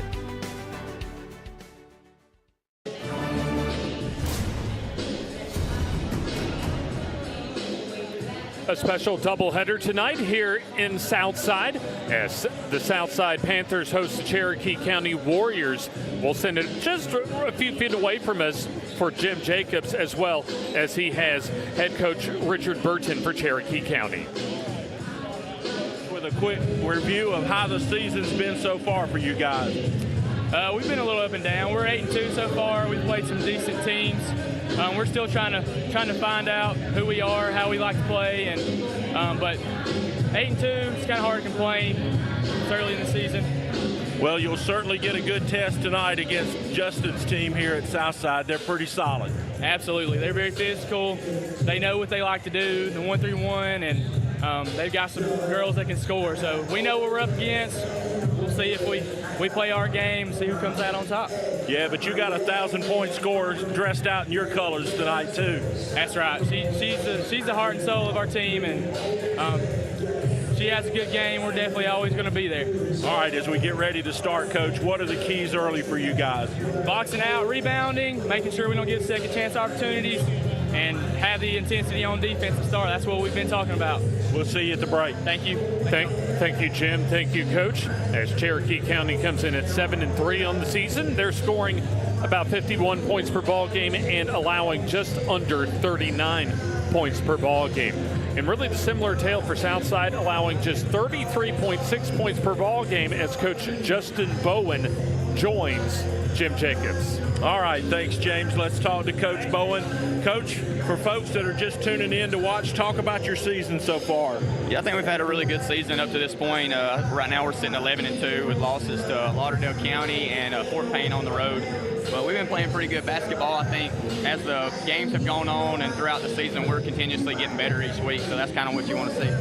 Of course, the last time we saw you was with Heartbreak City up at JSU at the regionals, but still, Coach, you know, you make it to the Final 8 in the state. That's not a bad year. Yeah, I was really proud of our, what we were able to accomplish last year. The good thing is we brought back just about everybody from that team, so, we're looking forward to going back there and taking another step further this year.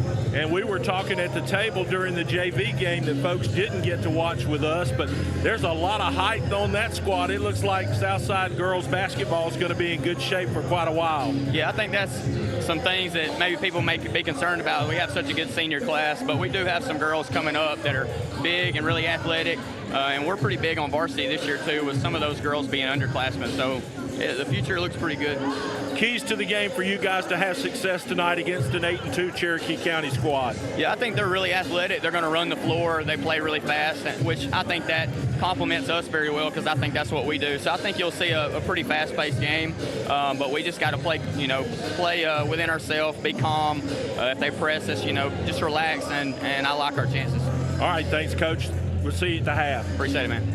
Thank you, Coach, and thank you, Jim. And as Justin Bowen alluded to, this is a very experienced Southside squad that brings back at least 6 players, actually probably more than that, but 6 seniors, that is, on the roster for this 2023-2024 season, obviously highlighted by the returning contributors from last year's team that made it all the way to the finals of the Northeast Regional at Jacksonville State. And when you look at Southside coming into tonight, Grace Ann Rhodes, obviously one of the top players in the area, if not one of the top players in the state in Class 5A, that comes in already averaging about 14.5 points per ball game.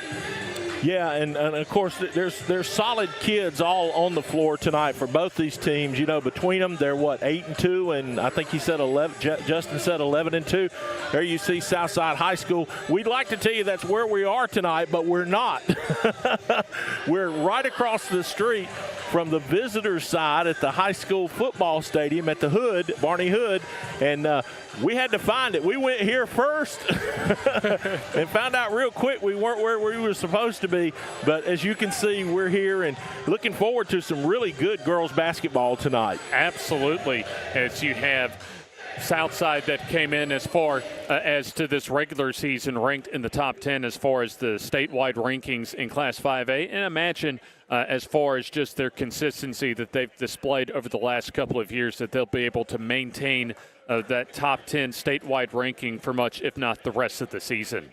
Yeah, and of course, both these programs are going to want to get off to a pretty fast start tonight, not make a lot of mistakes, do what they need to do to be successful, not turn the basketball over, kind of get into your rhythm. We've seen this season so far, James. Teams that didn't have success didn't get into rhythm. And I think that's what both these coaches are going to want to see tonight out of their programs is, can we do what we want to do from the start? There you take a look at the homestanding Lady Panthers of Southside High School and their white tops and bottoms. And it'll be Cherokee County and their road blacks with the black tops and the bottoms and the gold trim as we're about to set. We're about set for tonight's tip-off of girls varsity action between Southside and Cherokee County, and we are about to have the starting lineups announced here at the comp.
So there are your starting lineups as we have a couple of rock-solid teams going at it tonight. Southside and Cherokee County, a non-region game between teams from Class 5A and Class 4A as we are about ready to get tonight's pre-Christmas doubleheader special underway. This will be the final game of the calendar year for both of these teams, as it'll be Star jumping center for Cherokee County and Rose for Southside as Cherokee County wins the tip and gets the opening points of this ball game on the layup by Gay Durgis. So Nevaeh Gay Durgis was able to get the opening tap and then lay it in for two on the fast break. Quickly the other way, here's a three from the corner. That's no good, and the rebound goes to Cherokee County. And the Lady Warriors want to push. So that was Madison Shaw misfiring on the three for Cherokee County. Here's a three for Cherokee County, I should say, no good, as the rebound goes to Southside. It was Madison Shaw, I should say, for Southside that missed her opening three-point shot the last time that they had the ball offensively. So the Lady Panthers will get another crack at it at the basket to our left. Looks like Cherokee County's going to open in a zone there, James. It'll be Davis gets cut off against that zone defense as Brooks eventually swings it around over to Shaw. Brooks gets the pass right in front of us. A good entry pass into the paint, and the turnaround shot is good for Grace Ann Rose. Rose averaging 14.6 points per ball game, has her first two of the ball game, and we're now tied up at 2 apiece. Cherokee County slows things down as they work in the half court. There's a good entry pass into Star as she turns up and under. A nice move as she gets her first two of the ball game. That is great work in the paint right there, James. Couple of ball fakes. Smaller player got the shot up with those ball fakes. Big time. Deania Star with her first two of the ball game as Rose drives in, gets free, and lays it in for two. Grace Ann Rose going up and under herself that time from just shy of the elbow and had an easy lane to the basket. And she's one of the leaders for Justin Bowen's team here tonight. Haygood drives, gets cut off as Cherokee County tries to penetrate that man-to-man defense as a loose ball and a steal. Yancey in the open floor tries to dump it off for Shaw as it'll be a three up and too strong for Brooks as the rebound goes to Star for Cherokee County. Good job by the Lady Warriors on the box outs early in this game, James. Also, Cherokee County doing a really solid job that time getting back in transition defensively. Warriors travel, however, with the basketball. First turnover of the game. Mary Hayes Johnson that time took a step too soon before at least putting the ball on the floor. A little bit of full court pressure defense for Cherokee County as Rose has it. Good ball movement being displayed by Southside. Southside looks for their first lead of this ball game as we've played about almost 3 minutes of this opening quarter. Here's the shot up, no good, and a couple of free throws on the way for Layla Davis, the senior forward. So it'll be the first foul of the ball game for Cherokee County. It'll be a trip to the free throw line as the first is up and good for Layla Davis. So Gay Durgis with her first personal. One more upcoming for Davis, and that's also good. So Layla Davis with two. As Southside takes their first lead of the night. A special doubleheader with you as far as the FNN High School basketball game of the week. As here's a three ball up and good for Mary Hayes Johnson. Give you a little something to wrap presents by this evening. There you go. Absolutely, as that was a perfect looking three-point ball that time by Mary Hayes Johnson as Southside down 7-6. She wasn't square, but she got good rotation on it and knocked down the three for the Warriors. Here's a turnaround for Rose. That's up and good for two. Yep. Grace Ann Rose with 3 field goals already, a total of 6 points. Back and forth so far between these two teams. Cherokee County takes their time in the half court. A soft man-to-man defense for Southside.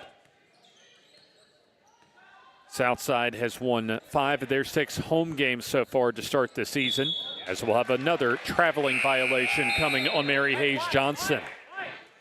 First substitution at the ball game for Cherokee County as Ava Haygood checks in. And leaving the ball game will be Elyson Givens. Southside with the basketball. Jovi Marble in for the first time tonight. As Marble tries to back in, has to pass it out to Rose, kicks it out to Shaw. Good, solid defense to deny the penetration by Cherokee County as Southside drives. Davis kicks, at least leaves off for Marble in a football-sized collision that time underneath the basket, and a foul for Cherokee County. Yeah, except there's no grass under these ladies. Exactly. Ava Haygood with her first personal and the second team foul for Cherokee County. Madison Shaw receives the inbounds as Davis dribbles on the floor. Here's a 3-ball, 4-wing up, and that's off the side rim. No good. Missed that time by Sarah Kate Yancey as the rebound goes to Cherokee County. Cherokee County slows it down. They'll work some half-court offense. Dribble for Haygood. Leaves it off on a good give and go that time as the layup good for Starr. Nice work right there by Starr, getting the cut, catching the pass clean, and getting it up nice and soft off the glass for the bucket. Deania Starr with her second field goal. And Cherokee County back in the lead as it's been a back-and-forth first quarter. Rose on the drive, banks it up and in for 2 as she is in rhythm so far in the first quarter. Already 8 points for Grace Ann Rose, more than halfway to her per-game total of 14.6 as there's a turnover for Cherokee County. Bad pass by Audrey Haygood as Layla Davis has it. Leaves it off. Yancey drives in and no whistle as that was a blocked shot for Starr as that goes out of bounds off of Southside. So another turnover for the Lady Panthers. As Southside and Cherokee County locked in a good one so far as we approach 2.5 minutes to go in the opening quarter. It's a 1-point basketball game. This is good stuff. Cherokee County, at least it appears they just want to work some clock and just be deliberate in their offensive half-court sets, but they've had some issues with the turnovers as there's another traveling violation, this time on Audrey Haygood. Yeah, live ball turnovers are your death in a close basketball game. They've already averaged now, or at least turned it over, I should say, 4 times already in this first quarter. And you look at a Southside defense that forces their opponents to turn it over about 17 times per ball game. Southside with it as they want to extend on a 1-point lead. Marble dribbles at the free throw line. Kicks out to Madison Shaw. Back to Marble. 2 minutes to go in the opening quarter. A very well played opening quarter by both of these teams. And take away Cherokee County's turnovers, and they've been almost perfect. Inside, Rose turns in. She'll go to the free throw line. That was good defense by Deania Starr, but must have gotten some of the shooting arm of Grace Ann Rose, as that'll be the foul on Starr, her first, and that is the 3rd team foul on Cherokee County. Yeah, Rose got her hooked on her hip, James. Caught the pass and just went clean to the rim and just got bodied up. As there you see our free throw for the first one of the basketball game. In fact, that hit about every part of the rim, spun around, and then dropped through for Grace Ann Rose. One more free throw coming. And that's good as she is already in double figures with 10 points. The Tractor Place presenting our first quarter here tonight from the comp at Southside. Both teams playing well as the largest lead of the first quarter as there's a loose ball in the backcourt. Cherokee County still needs to get it across the timeline, and they do so, and they get a look at the basket, but great defense that time by Layla Davis as Southside has it. Davis with the dribble, has to kick it out to Marble. On the drive, puts it up, blocked though, and we'll have a whistle, and it looks as if a foul going on Southside. Caught her on the arm, James. The ball was clean, but caught her on the arm as she was going up for the shot. I thought Mary Hayes Johnson indeed was going to get that block, but a late whistle, and as you mentioned, Jim, a foul goes on Cherokee County. So Johnson, her first, as Marble to the line for 2. There's the rainmaker that's off the glass and no good. So coming back in will be Mallory Brooks. Out is Sarah Kate Yancey, and into the game is Hannah Westcott, the sophomore center. And getting her first rest will be Grace Ann Rose. Massage Oasis presenting our free throws tonight here in our doubleheader from Southside. There's another high arcing free throw. That's no good, and the rebound goes to Starr for Cherokee County. Southside shows a little trap in the half court as Cherokee County looks to tie with a three. Good passing on the interior as Starr will pass it to the near side. Givens leaves it off as the three ball back rim no good. Rebound for Cherokee County, and we'll have a foul, the first of the ball game for Southside. Jovi Marble whistled for the reach in, her first. And we're under a minute to go in the opening quarter as Southside leads 12-9. Baseline out for the Lady Warriors. It'll be Elyson Givens to inbound.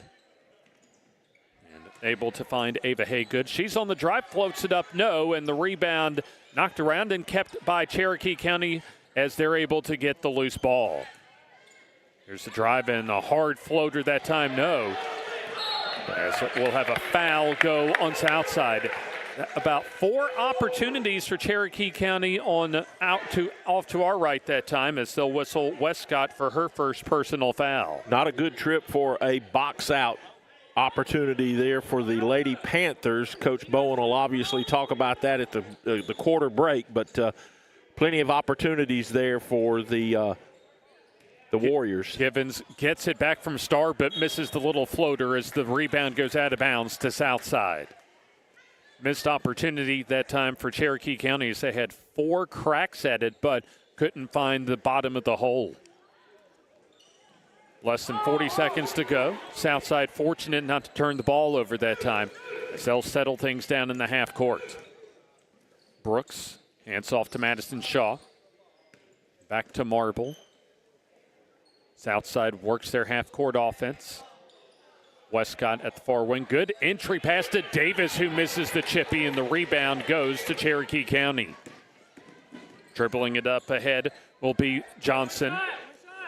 11 seconds left in the opening quarter. Starr gets reached from behind that time by Westcott, and that's already her second personal foul. Reaching over the back, trying to tip away the basketball, didn't get it done. Well, she got it done, but she, of course, committed the personal. Yeah, that'll be her second personal and the team's third for Southside. Near steal that time for Davis. 5 on the game clock. As driving will be Cherokee County. As Starr puts it up, it's good if it goes, and it's in the hole on the layup to close out the quarter. All right, well, we've got a 12-11 ball game at the break as the Tractor Place presents our first quarter of action here on the FNN High School Basketball Game of the Week from Southside. For local and long-distance 24-hour towing or paint and body shop work at affordable prices, call David's Wrecker Service and Rayburn's Automotive in Jacksonville. You want excellent customer service? You always get quality workmanship, plus they're insured, licensed, and bonded. Here's the number, 256-435-7083. Located at 1116 Alexandria Road Southwest in Jacksonville. Steve Rayburn at David's Wrecker Service and Rayburn's Automotive wishes good luck to all our area teams. Step into the offices of J. Britt Middlebrook CPA, where you'll find professional one-on-one service for business and individual clients. In this ever-changing tax and economic climate, you can count on receiving the expert advice you need. J. Britt Middlebrook works hard to provide every client what they need to meet all deadlines. Tax season will be here soon. For all your accounting service needs, call or stop by at 1913 Berry Street in Oxford. That's J. Britt Middlebrook, CPA.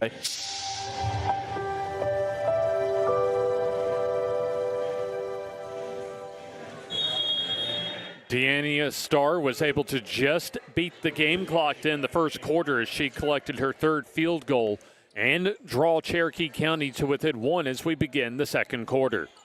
James Hardy, Jim Jacobs with you here on the FNN High School Basketball Game of the Week. Here's a mid-range elbow jumper that's good for Grace Ann Rose as she has the hot hand already with a dozen. And the lead is now 3 for the Lady Panthers. Indeed. Tell you what, James, I've been impressed, though, with Cherokee County. This game doesn't seem to be too big for them. No, they've played. They played solid. There's a good backdoor cut. Here's the turnaround up and good for Audrey Haygood, her first field goal of the ball game. Yeah, Cherokee County has played step for step so far with Southside this evening. Davis, one of the 6 seniors on the floor, at least on the roster, I should say, for Southside. She's on the floor. Madison Shaw right now has the basketball. David's Appliance, as well as Bama Sheds, bring you our FNN High School basketball game of the week this evening. As there's a good entry pass. And better defense is driving in. Shaw scoops it in for 2 on the driving layup. Grace Ann Rose was able to kick it out to Madison Shaw, who found an opening and was able to drive to the basket. So 16-13, the lead for Southside. 6.5 minutes to go until halftime. Audrey Haygood leaves it off for Gay Durgis. As now with the ball, Givens. Haygood dribbles, picks it up. As that pass dropped and turned over. Marble on the steal. Slows it down, leaves it off for Layla Davis. Down low to Rose. Position, but misses the layup. Good defense by Deania Starr as Cherokee County comes down with the board. There's the entry pass and a foul on Southside, as that'll be the first on Layla Davis. That was a little touch foul there, James.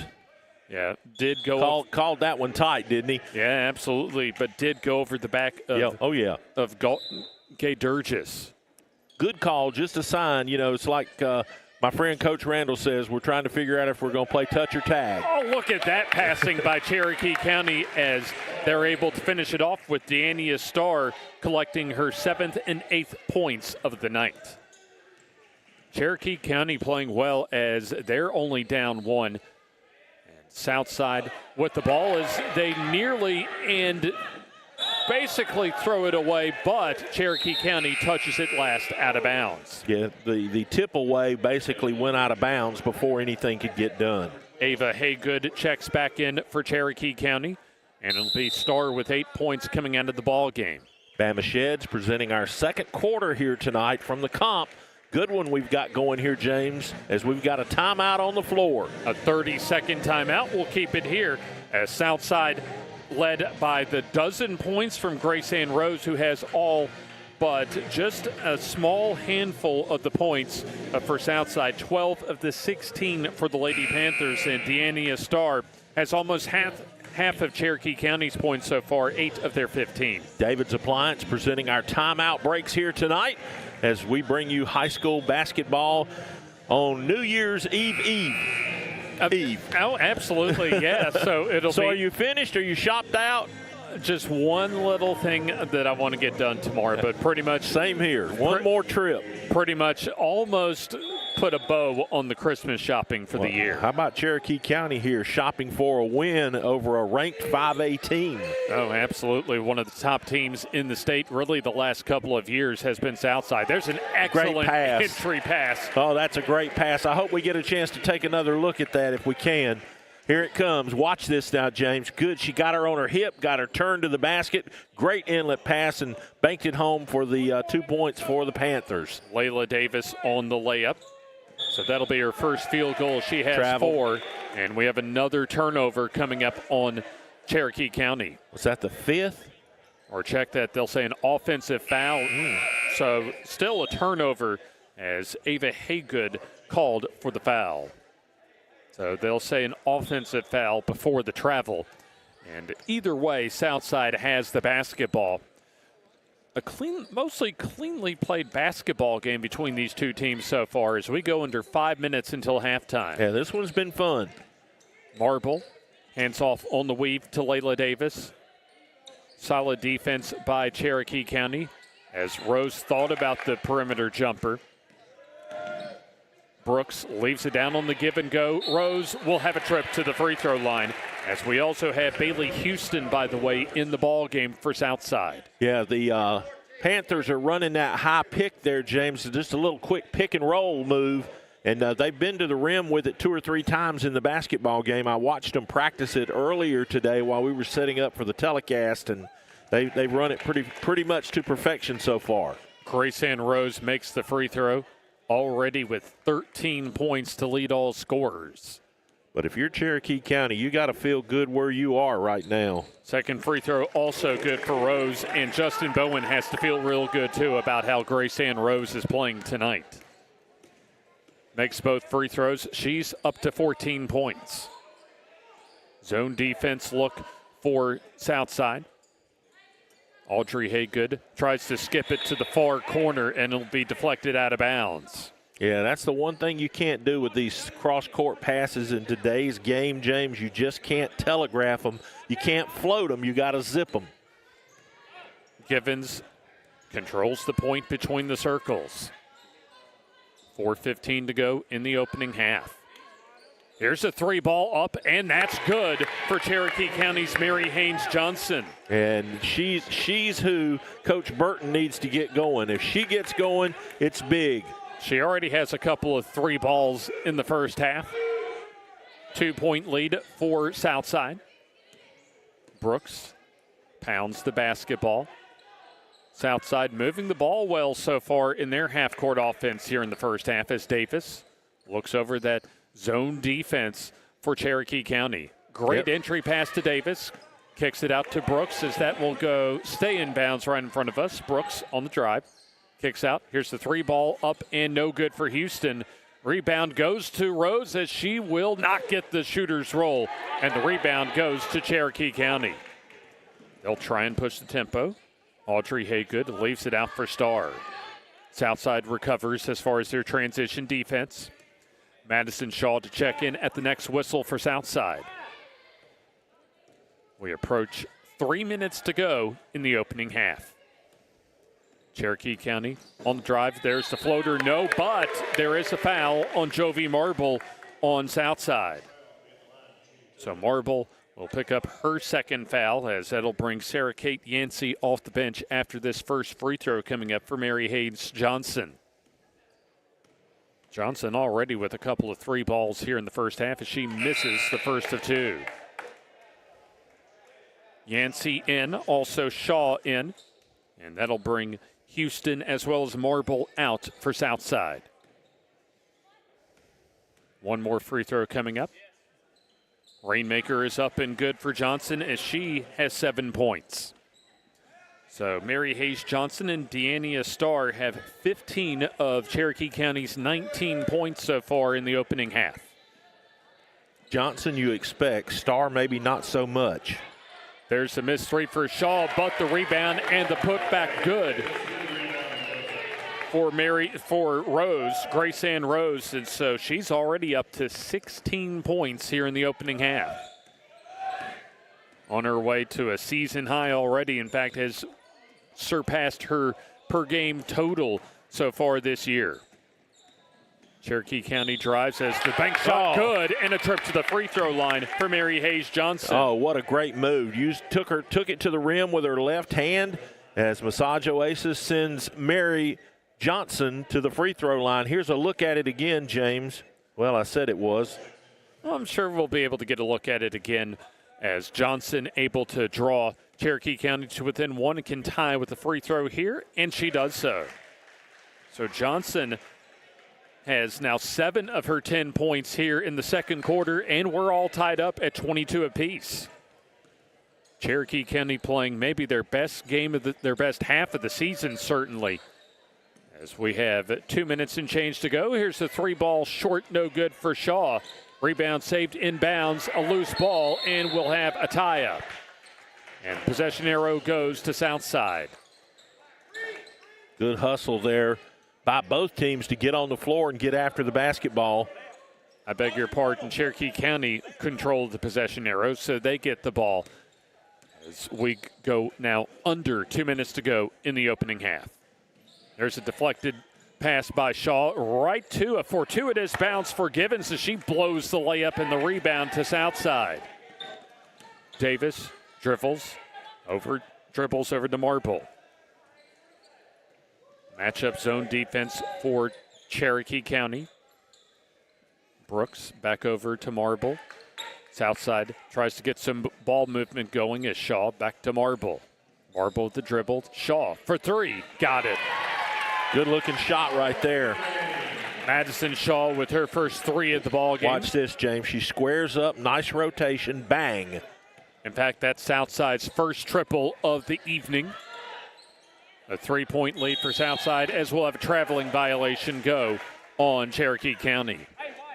So that's 6 turnovers in the first half as Cherokee County looks to extend the lead to 2 possessions. Full court pressure for Cherokee County. Grace Ann Rose receives the inbounds pass. Now dribbles across the timeline. Good pass. Yeah, pass too far for Yancey, though, as Johnson on the fast break gets swatted out of there by Layla Davis. Mary Hayes Johnson wanted to try and draw Cherokee County to within 1, but got her shot swatted out of there. But the Warriors keep possession. Davis, the cleanup woman tonight. There's the inbounds pass to Gay Durgis. Asks for help. Now puts it on the floor. Johnson holds it with 50 seconds to go in the opening half. Johnson yo-yos the basketball between the circles.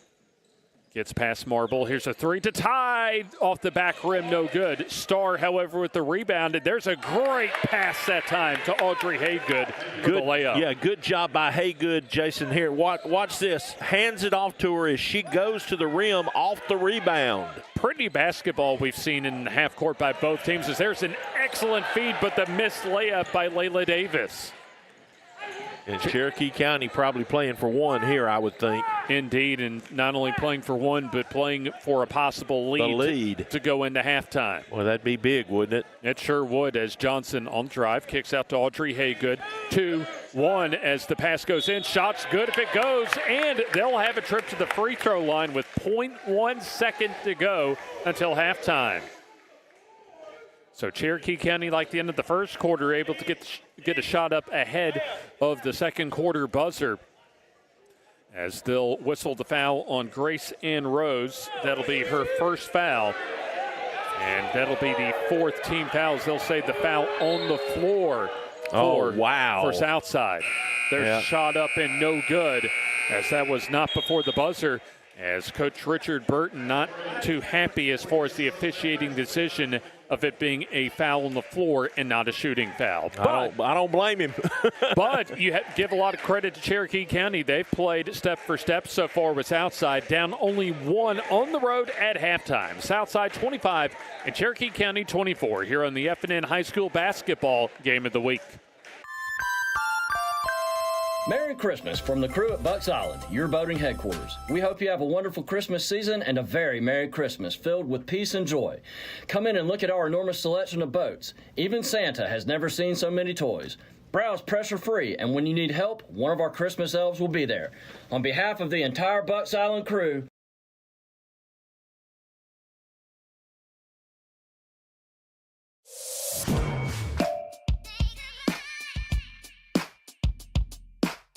Bama Sheds and Pole Barns, locally and family owned with the best customer service. Custom built to fit your needs with free delivery and setup. Design and price online or stop by and see what we can do for you. Nobody beats our prices and nobody beats our quality. Built in Alabama, made in Alabama. BamaSheds.com. Griffin Laser Engraving in Lincoln is your authorized local dealer for personalized Yeti products. Get your Yeti customized for your team, a business, or a special event. Your color, graphics, even photos. At Griffin Laser Engraving, we make it the way you want it. Order just 1 or hundreds, and you'll find a full line of Yeti coolers and accessories on hand, even the hard-to-find items. Nationally recognized, but right here at home in Lincoln for quality awards, trophies, powder coating, and personalized Yeti items, Griffin Laser Engraving. Your neighborhood Grub Mart is your one-stop shop for everything you need when you're on the go. Grub Mart features the best prices on Coke and Pepsi products and is the home to the 99-cent bag of ice every day. And Grub Mart is your exclusive home for the popcorn bucket. Purchase yours for only $5.99, then bring it for free refills throughout the year. And save every day with your Grub Mart Super Saver card. When you're on the go, it's good to know Grub Mart has everything you need. Gas, diesel, and delicious Oleo donuts. In business over 78 years, visit your local Grub Mart today.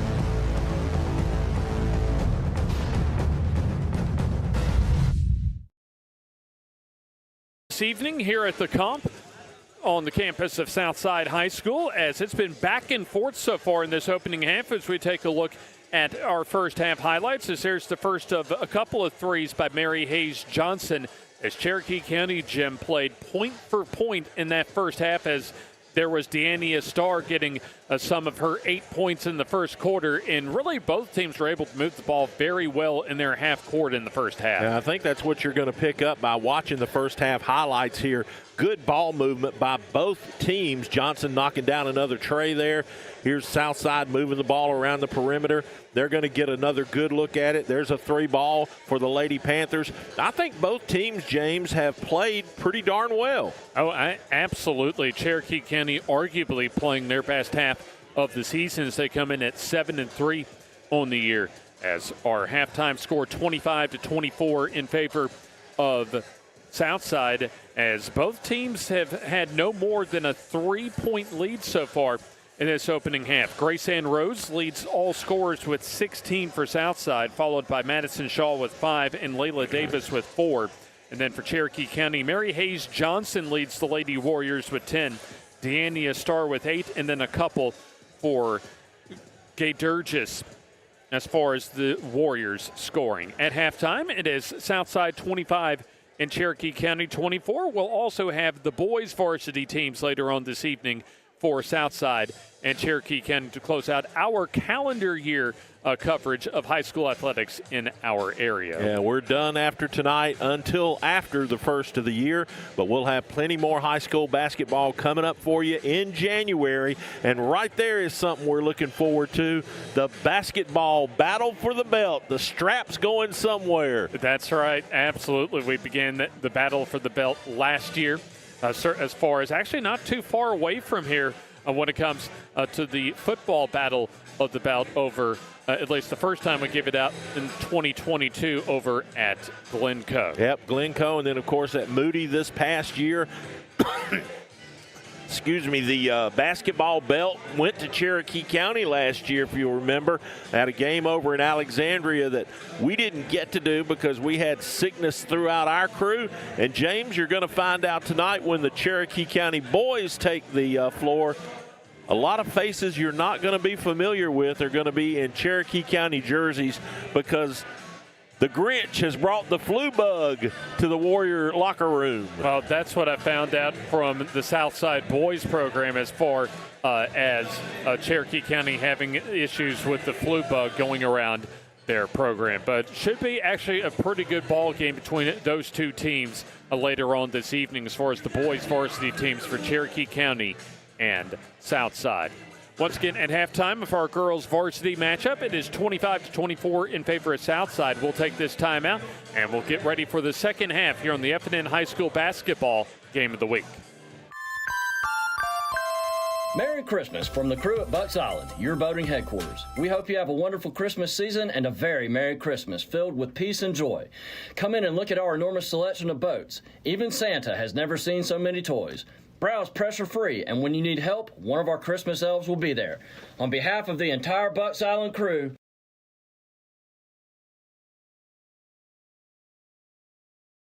Does the crawl space in your home look like this? Standing water and high humidity are the perfect makings for mold and wood rot, and that means expensive damages to your home. Solve the problem with a call to the experts at S&H Waterproofing and Construction. They've been turning this into this for over a quarter century. Protect your greatest investment with a free assessment today. Get quality work at a guaranteed lower price. S&H Waterproofing and Construction.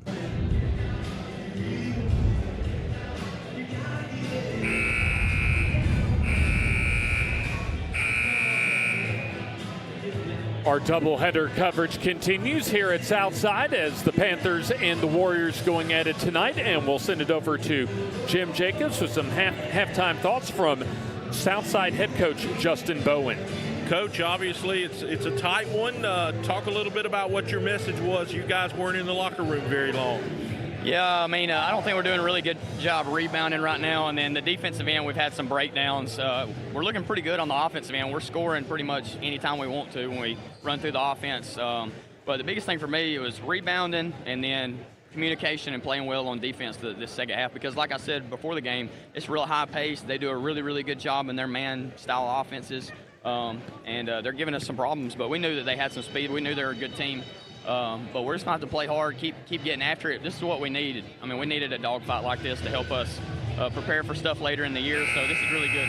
Yeah, they don't all need to be 20-point wins to help make a season, do they, Coach? No, they don't, and it don't make for good TV. 20-point wins, it's a lot more entertaining at home when it's close like this. All right, well, I know everybody's going to enjoy the second half. Good luck. Yeah, appreciate it, man.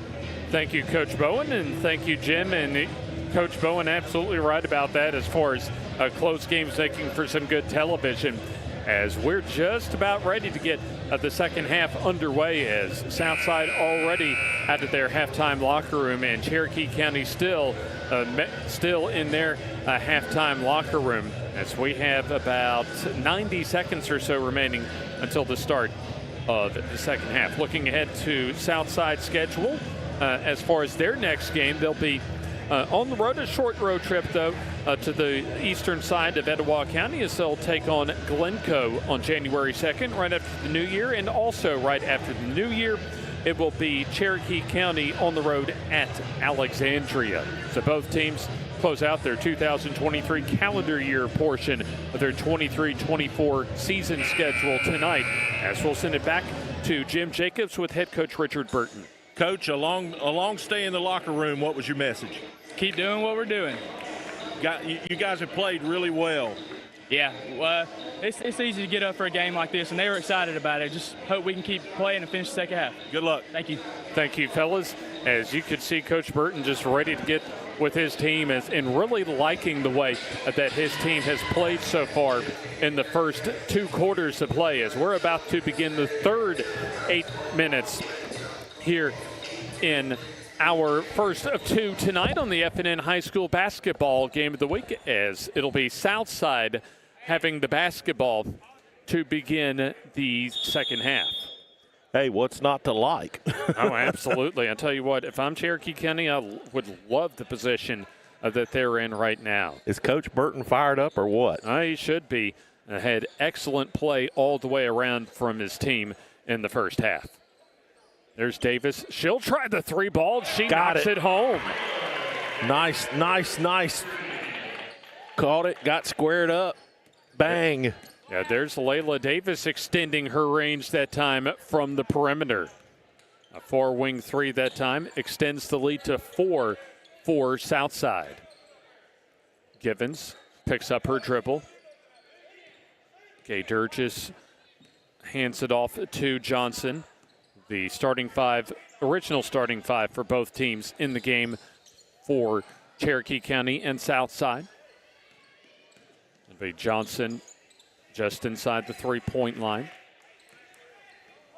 We've played 1 minute here in the third quarter. Cherokee County takes their time in the half court. Warriors work a little weave.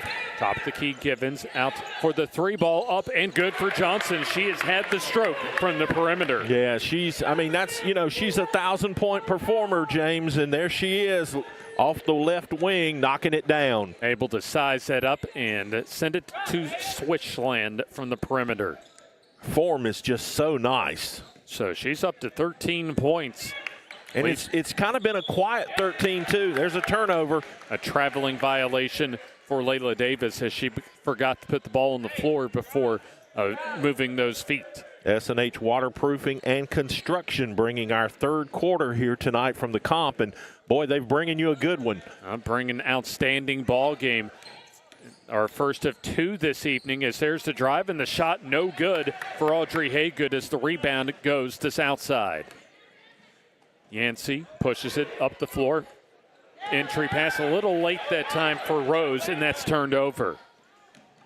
Up ahead, Gay Durgis goes in, and she gets hacked on the way to the basket. Good work right there, James. Pressing the ball, moving it, getting it in the lane, getting the shot up, and now you get to go to the free throw line here for a Massage Oasis toss and see if you can knock down a couple with the clock not running. Layla Davis on the foul, her second. Gay Durgis makes the free throw. Got it. So she has 3. Nevaeh Gay Durgis, just a sophomore, 5'7". In fact, a young Cherokee County team this year, just 2 seniors on the roster as both free throws for Gay Durgis are good. So Cherokee County on top by 1 as they've scored the last 5 points here in the third quarter. Yancey bounces between the circles to Rose. A cutting Shaw gets free, and she'll have a trip to the line for 2 free throws.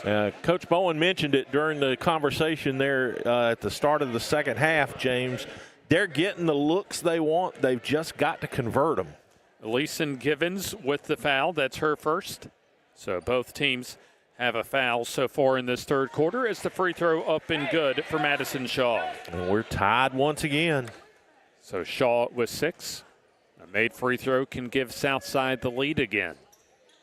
And does so. That bangs home for Madison Shaw. Another one of the 6 seniors for Southside. Southside 30 and Cherokee County 29. Cherokee County works their weave in the half court. Good entry pass to Starr, goes one-on-one, and thought she had a shot. There's a mid-range jumper that floats in, and check that. That is for Starr.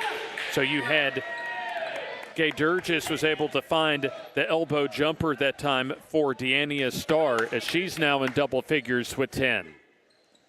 So Cherokee County back in the lead as Davis gets the return pass from Yancey.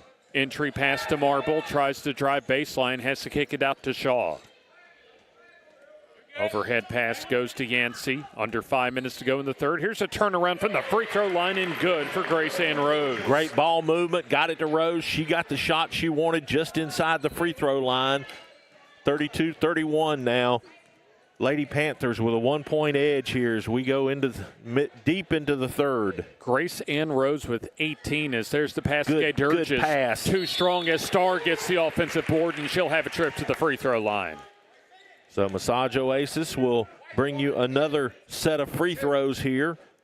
I can't believe you hadn't talked about the 1-and-1 tonight. Well, we've got you hadn't had quite the chance yet, I guess. Right. Well, that's right. But Marble getting close to foul trouble, however, is that's her third. There's Starr's free throw, and that kind of hit off the heel of the rim and got the shooter's roll that time as it falls through. We're knotted up at 32. Boy, this is good basketball here heading into Christmas.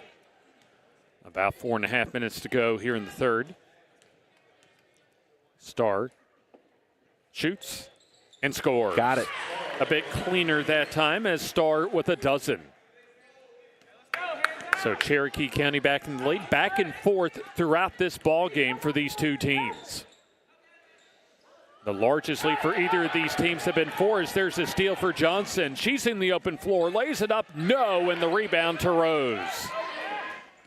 A break that time for Southside as Mary Kate Hayes Johnson just missed the driving layup in transition.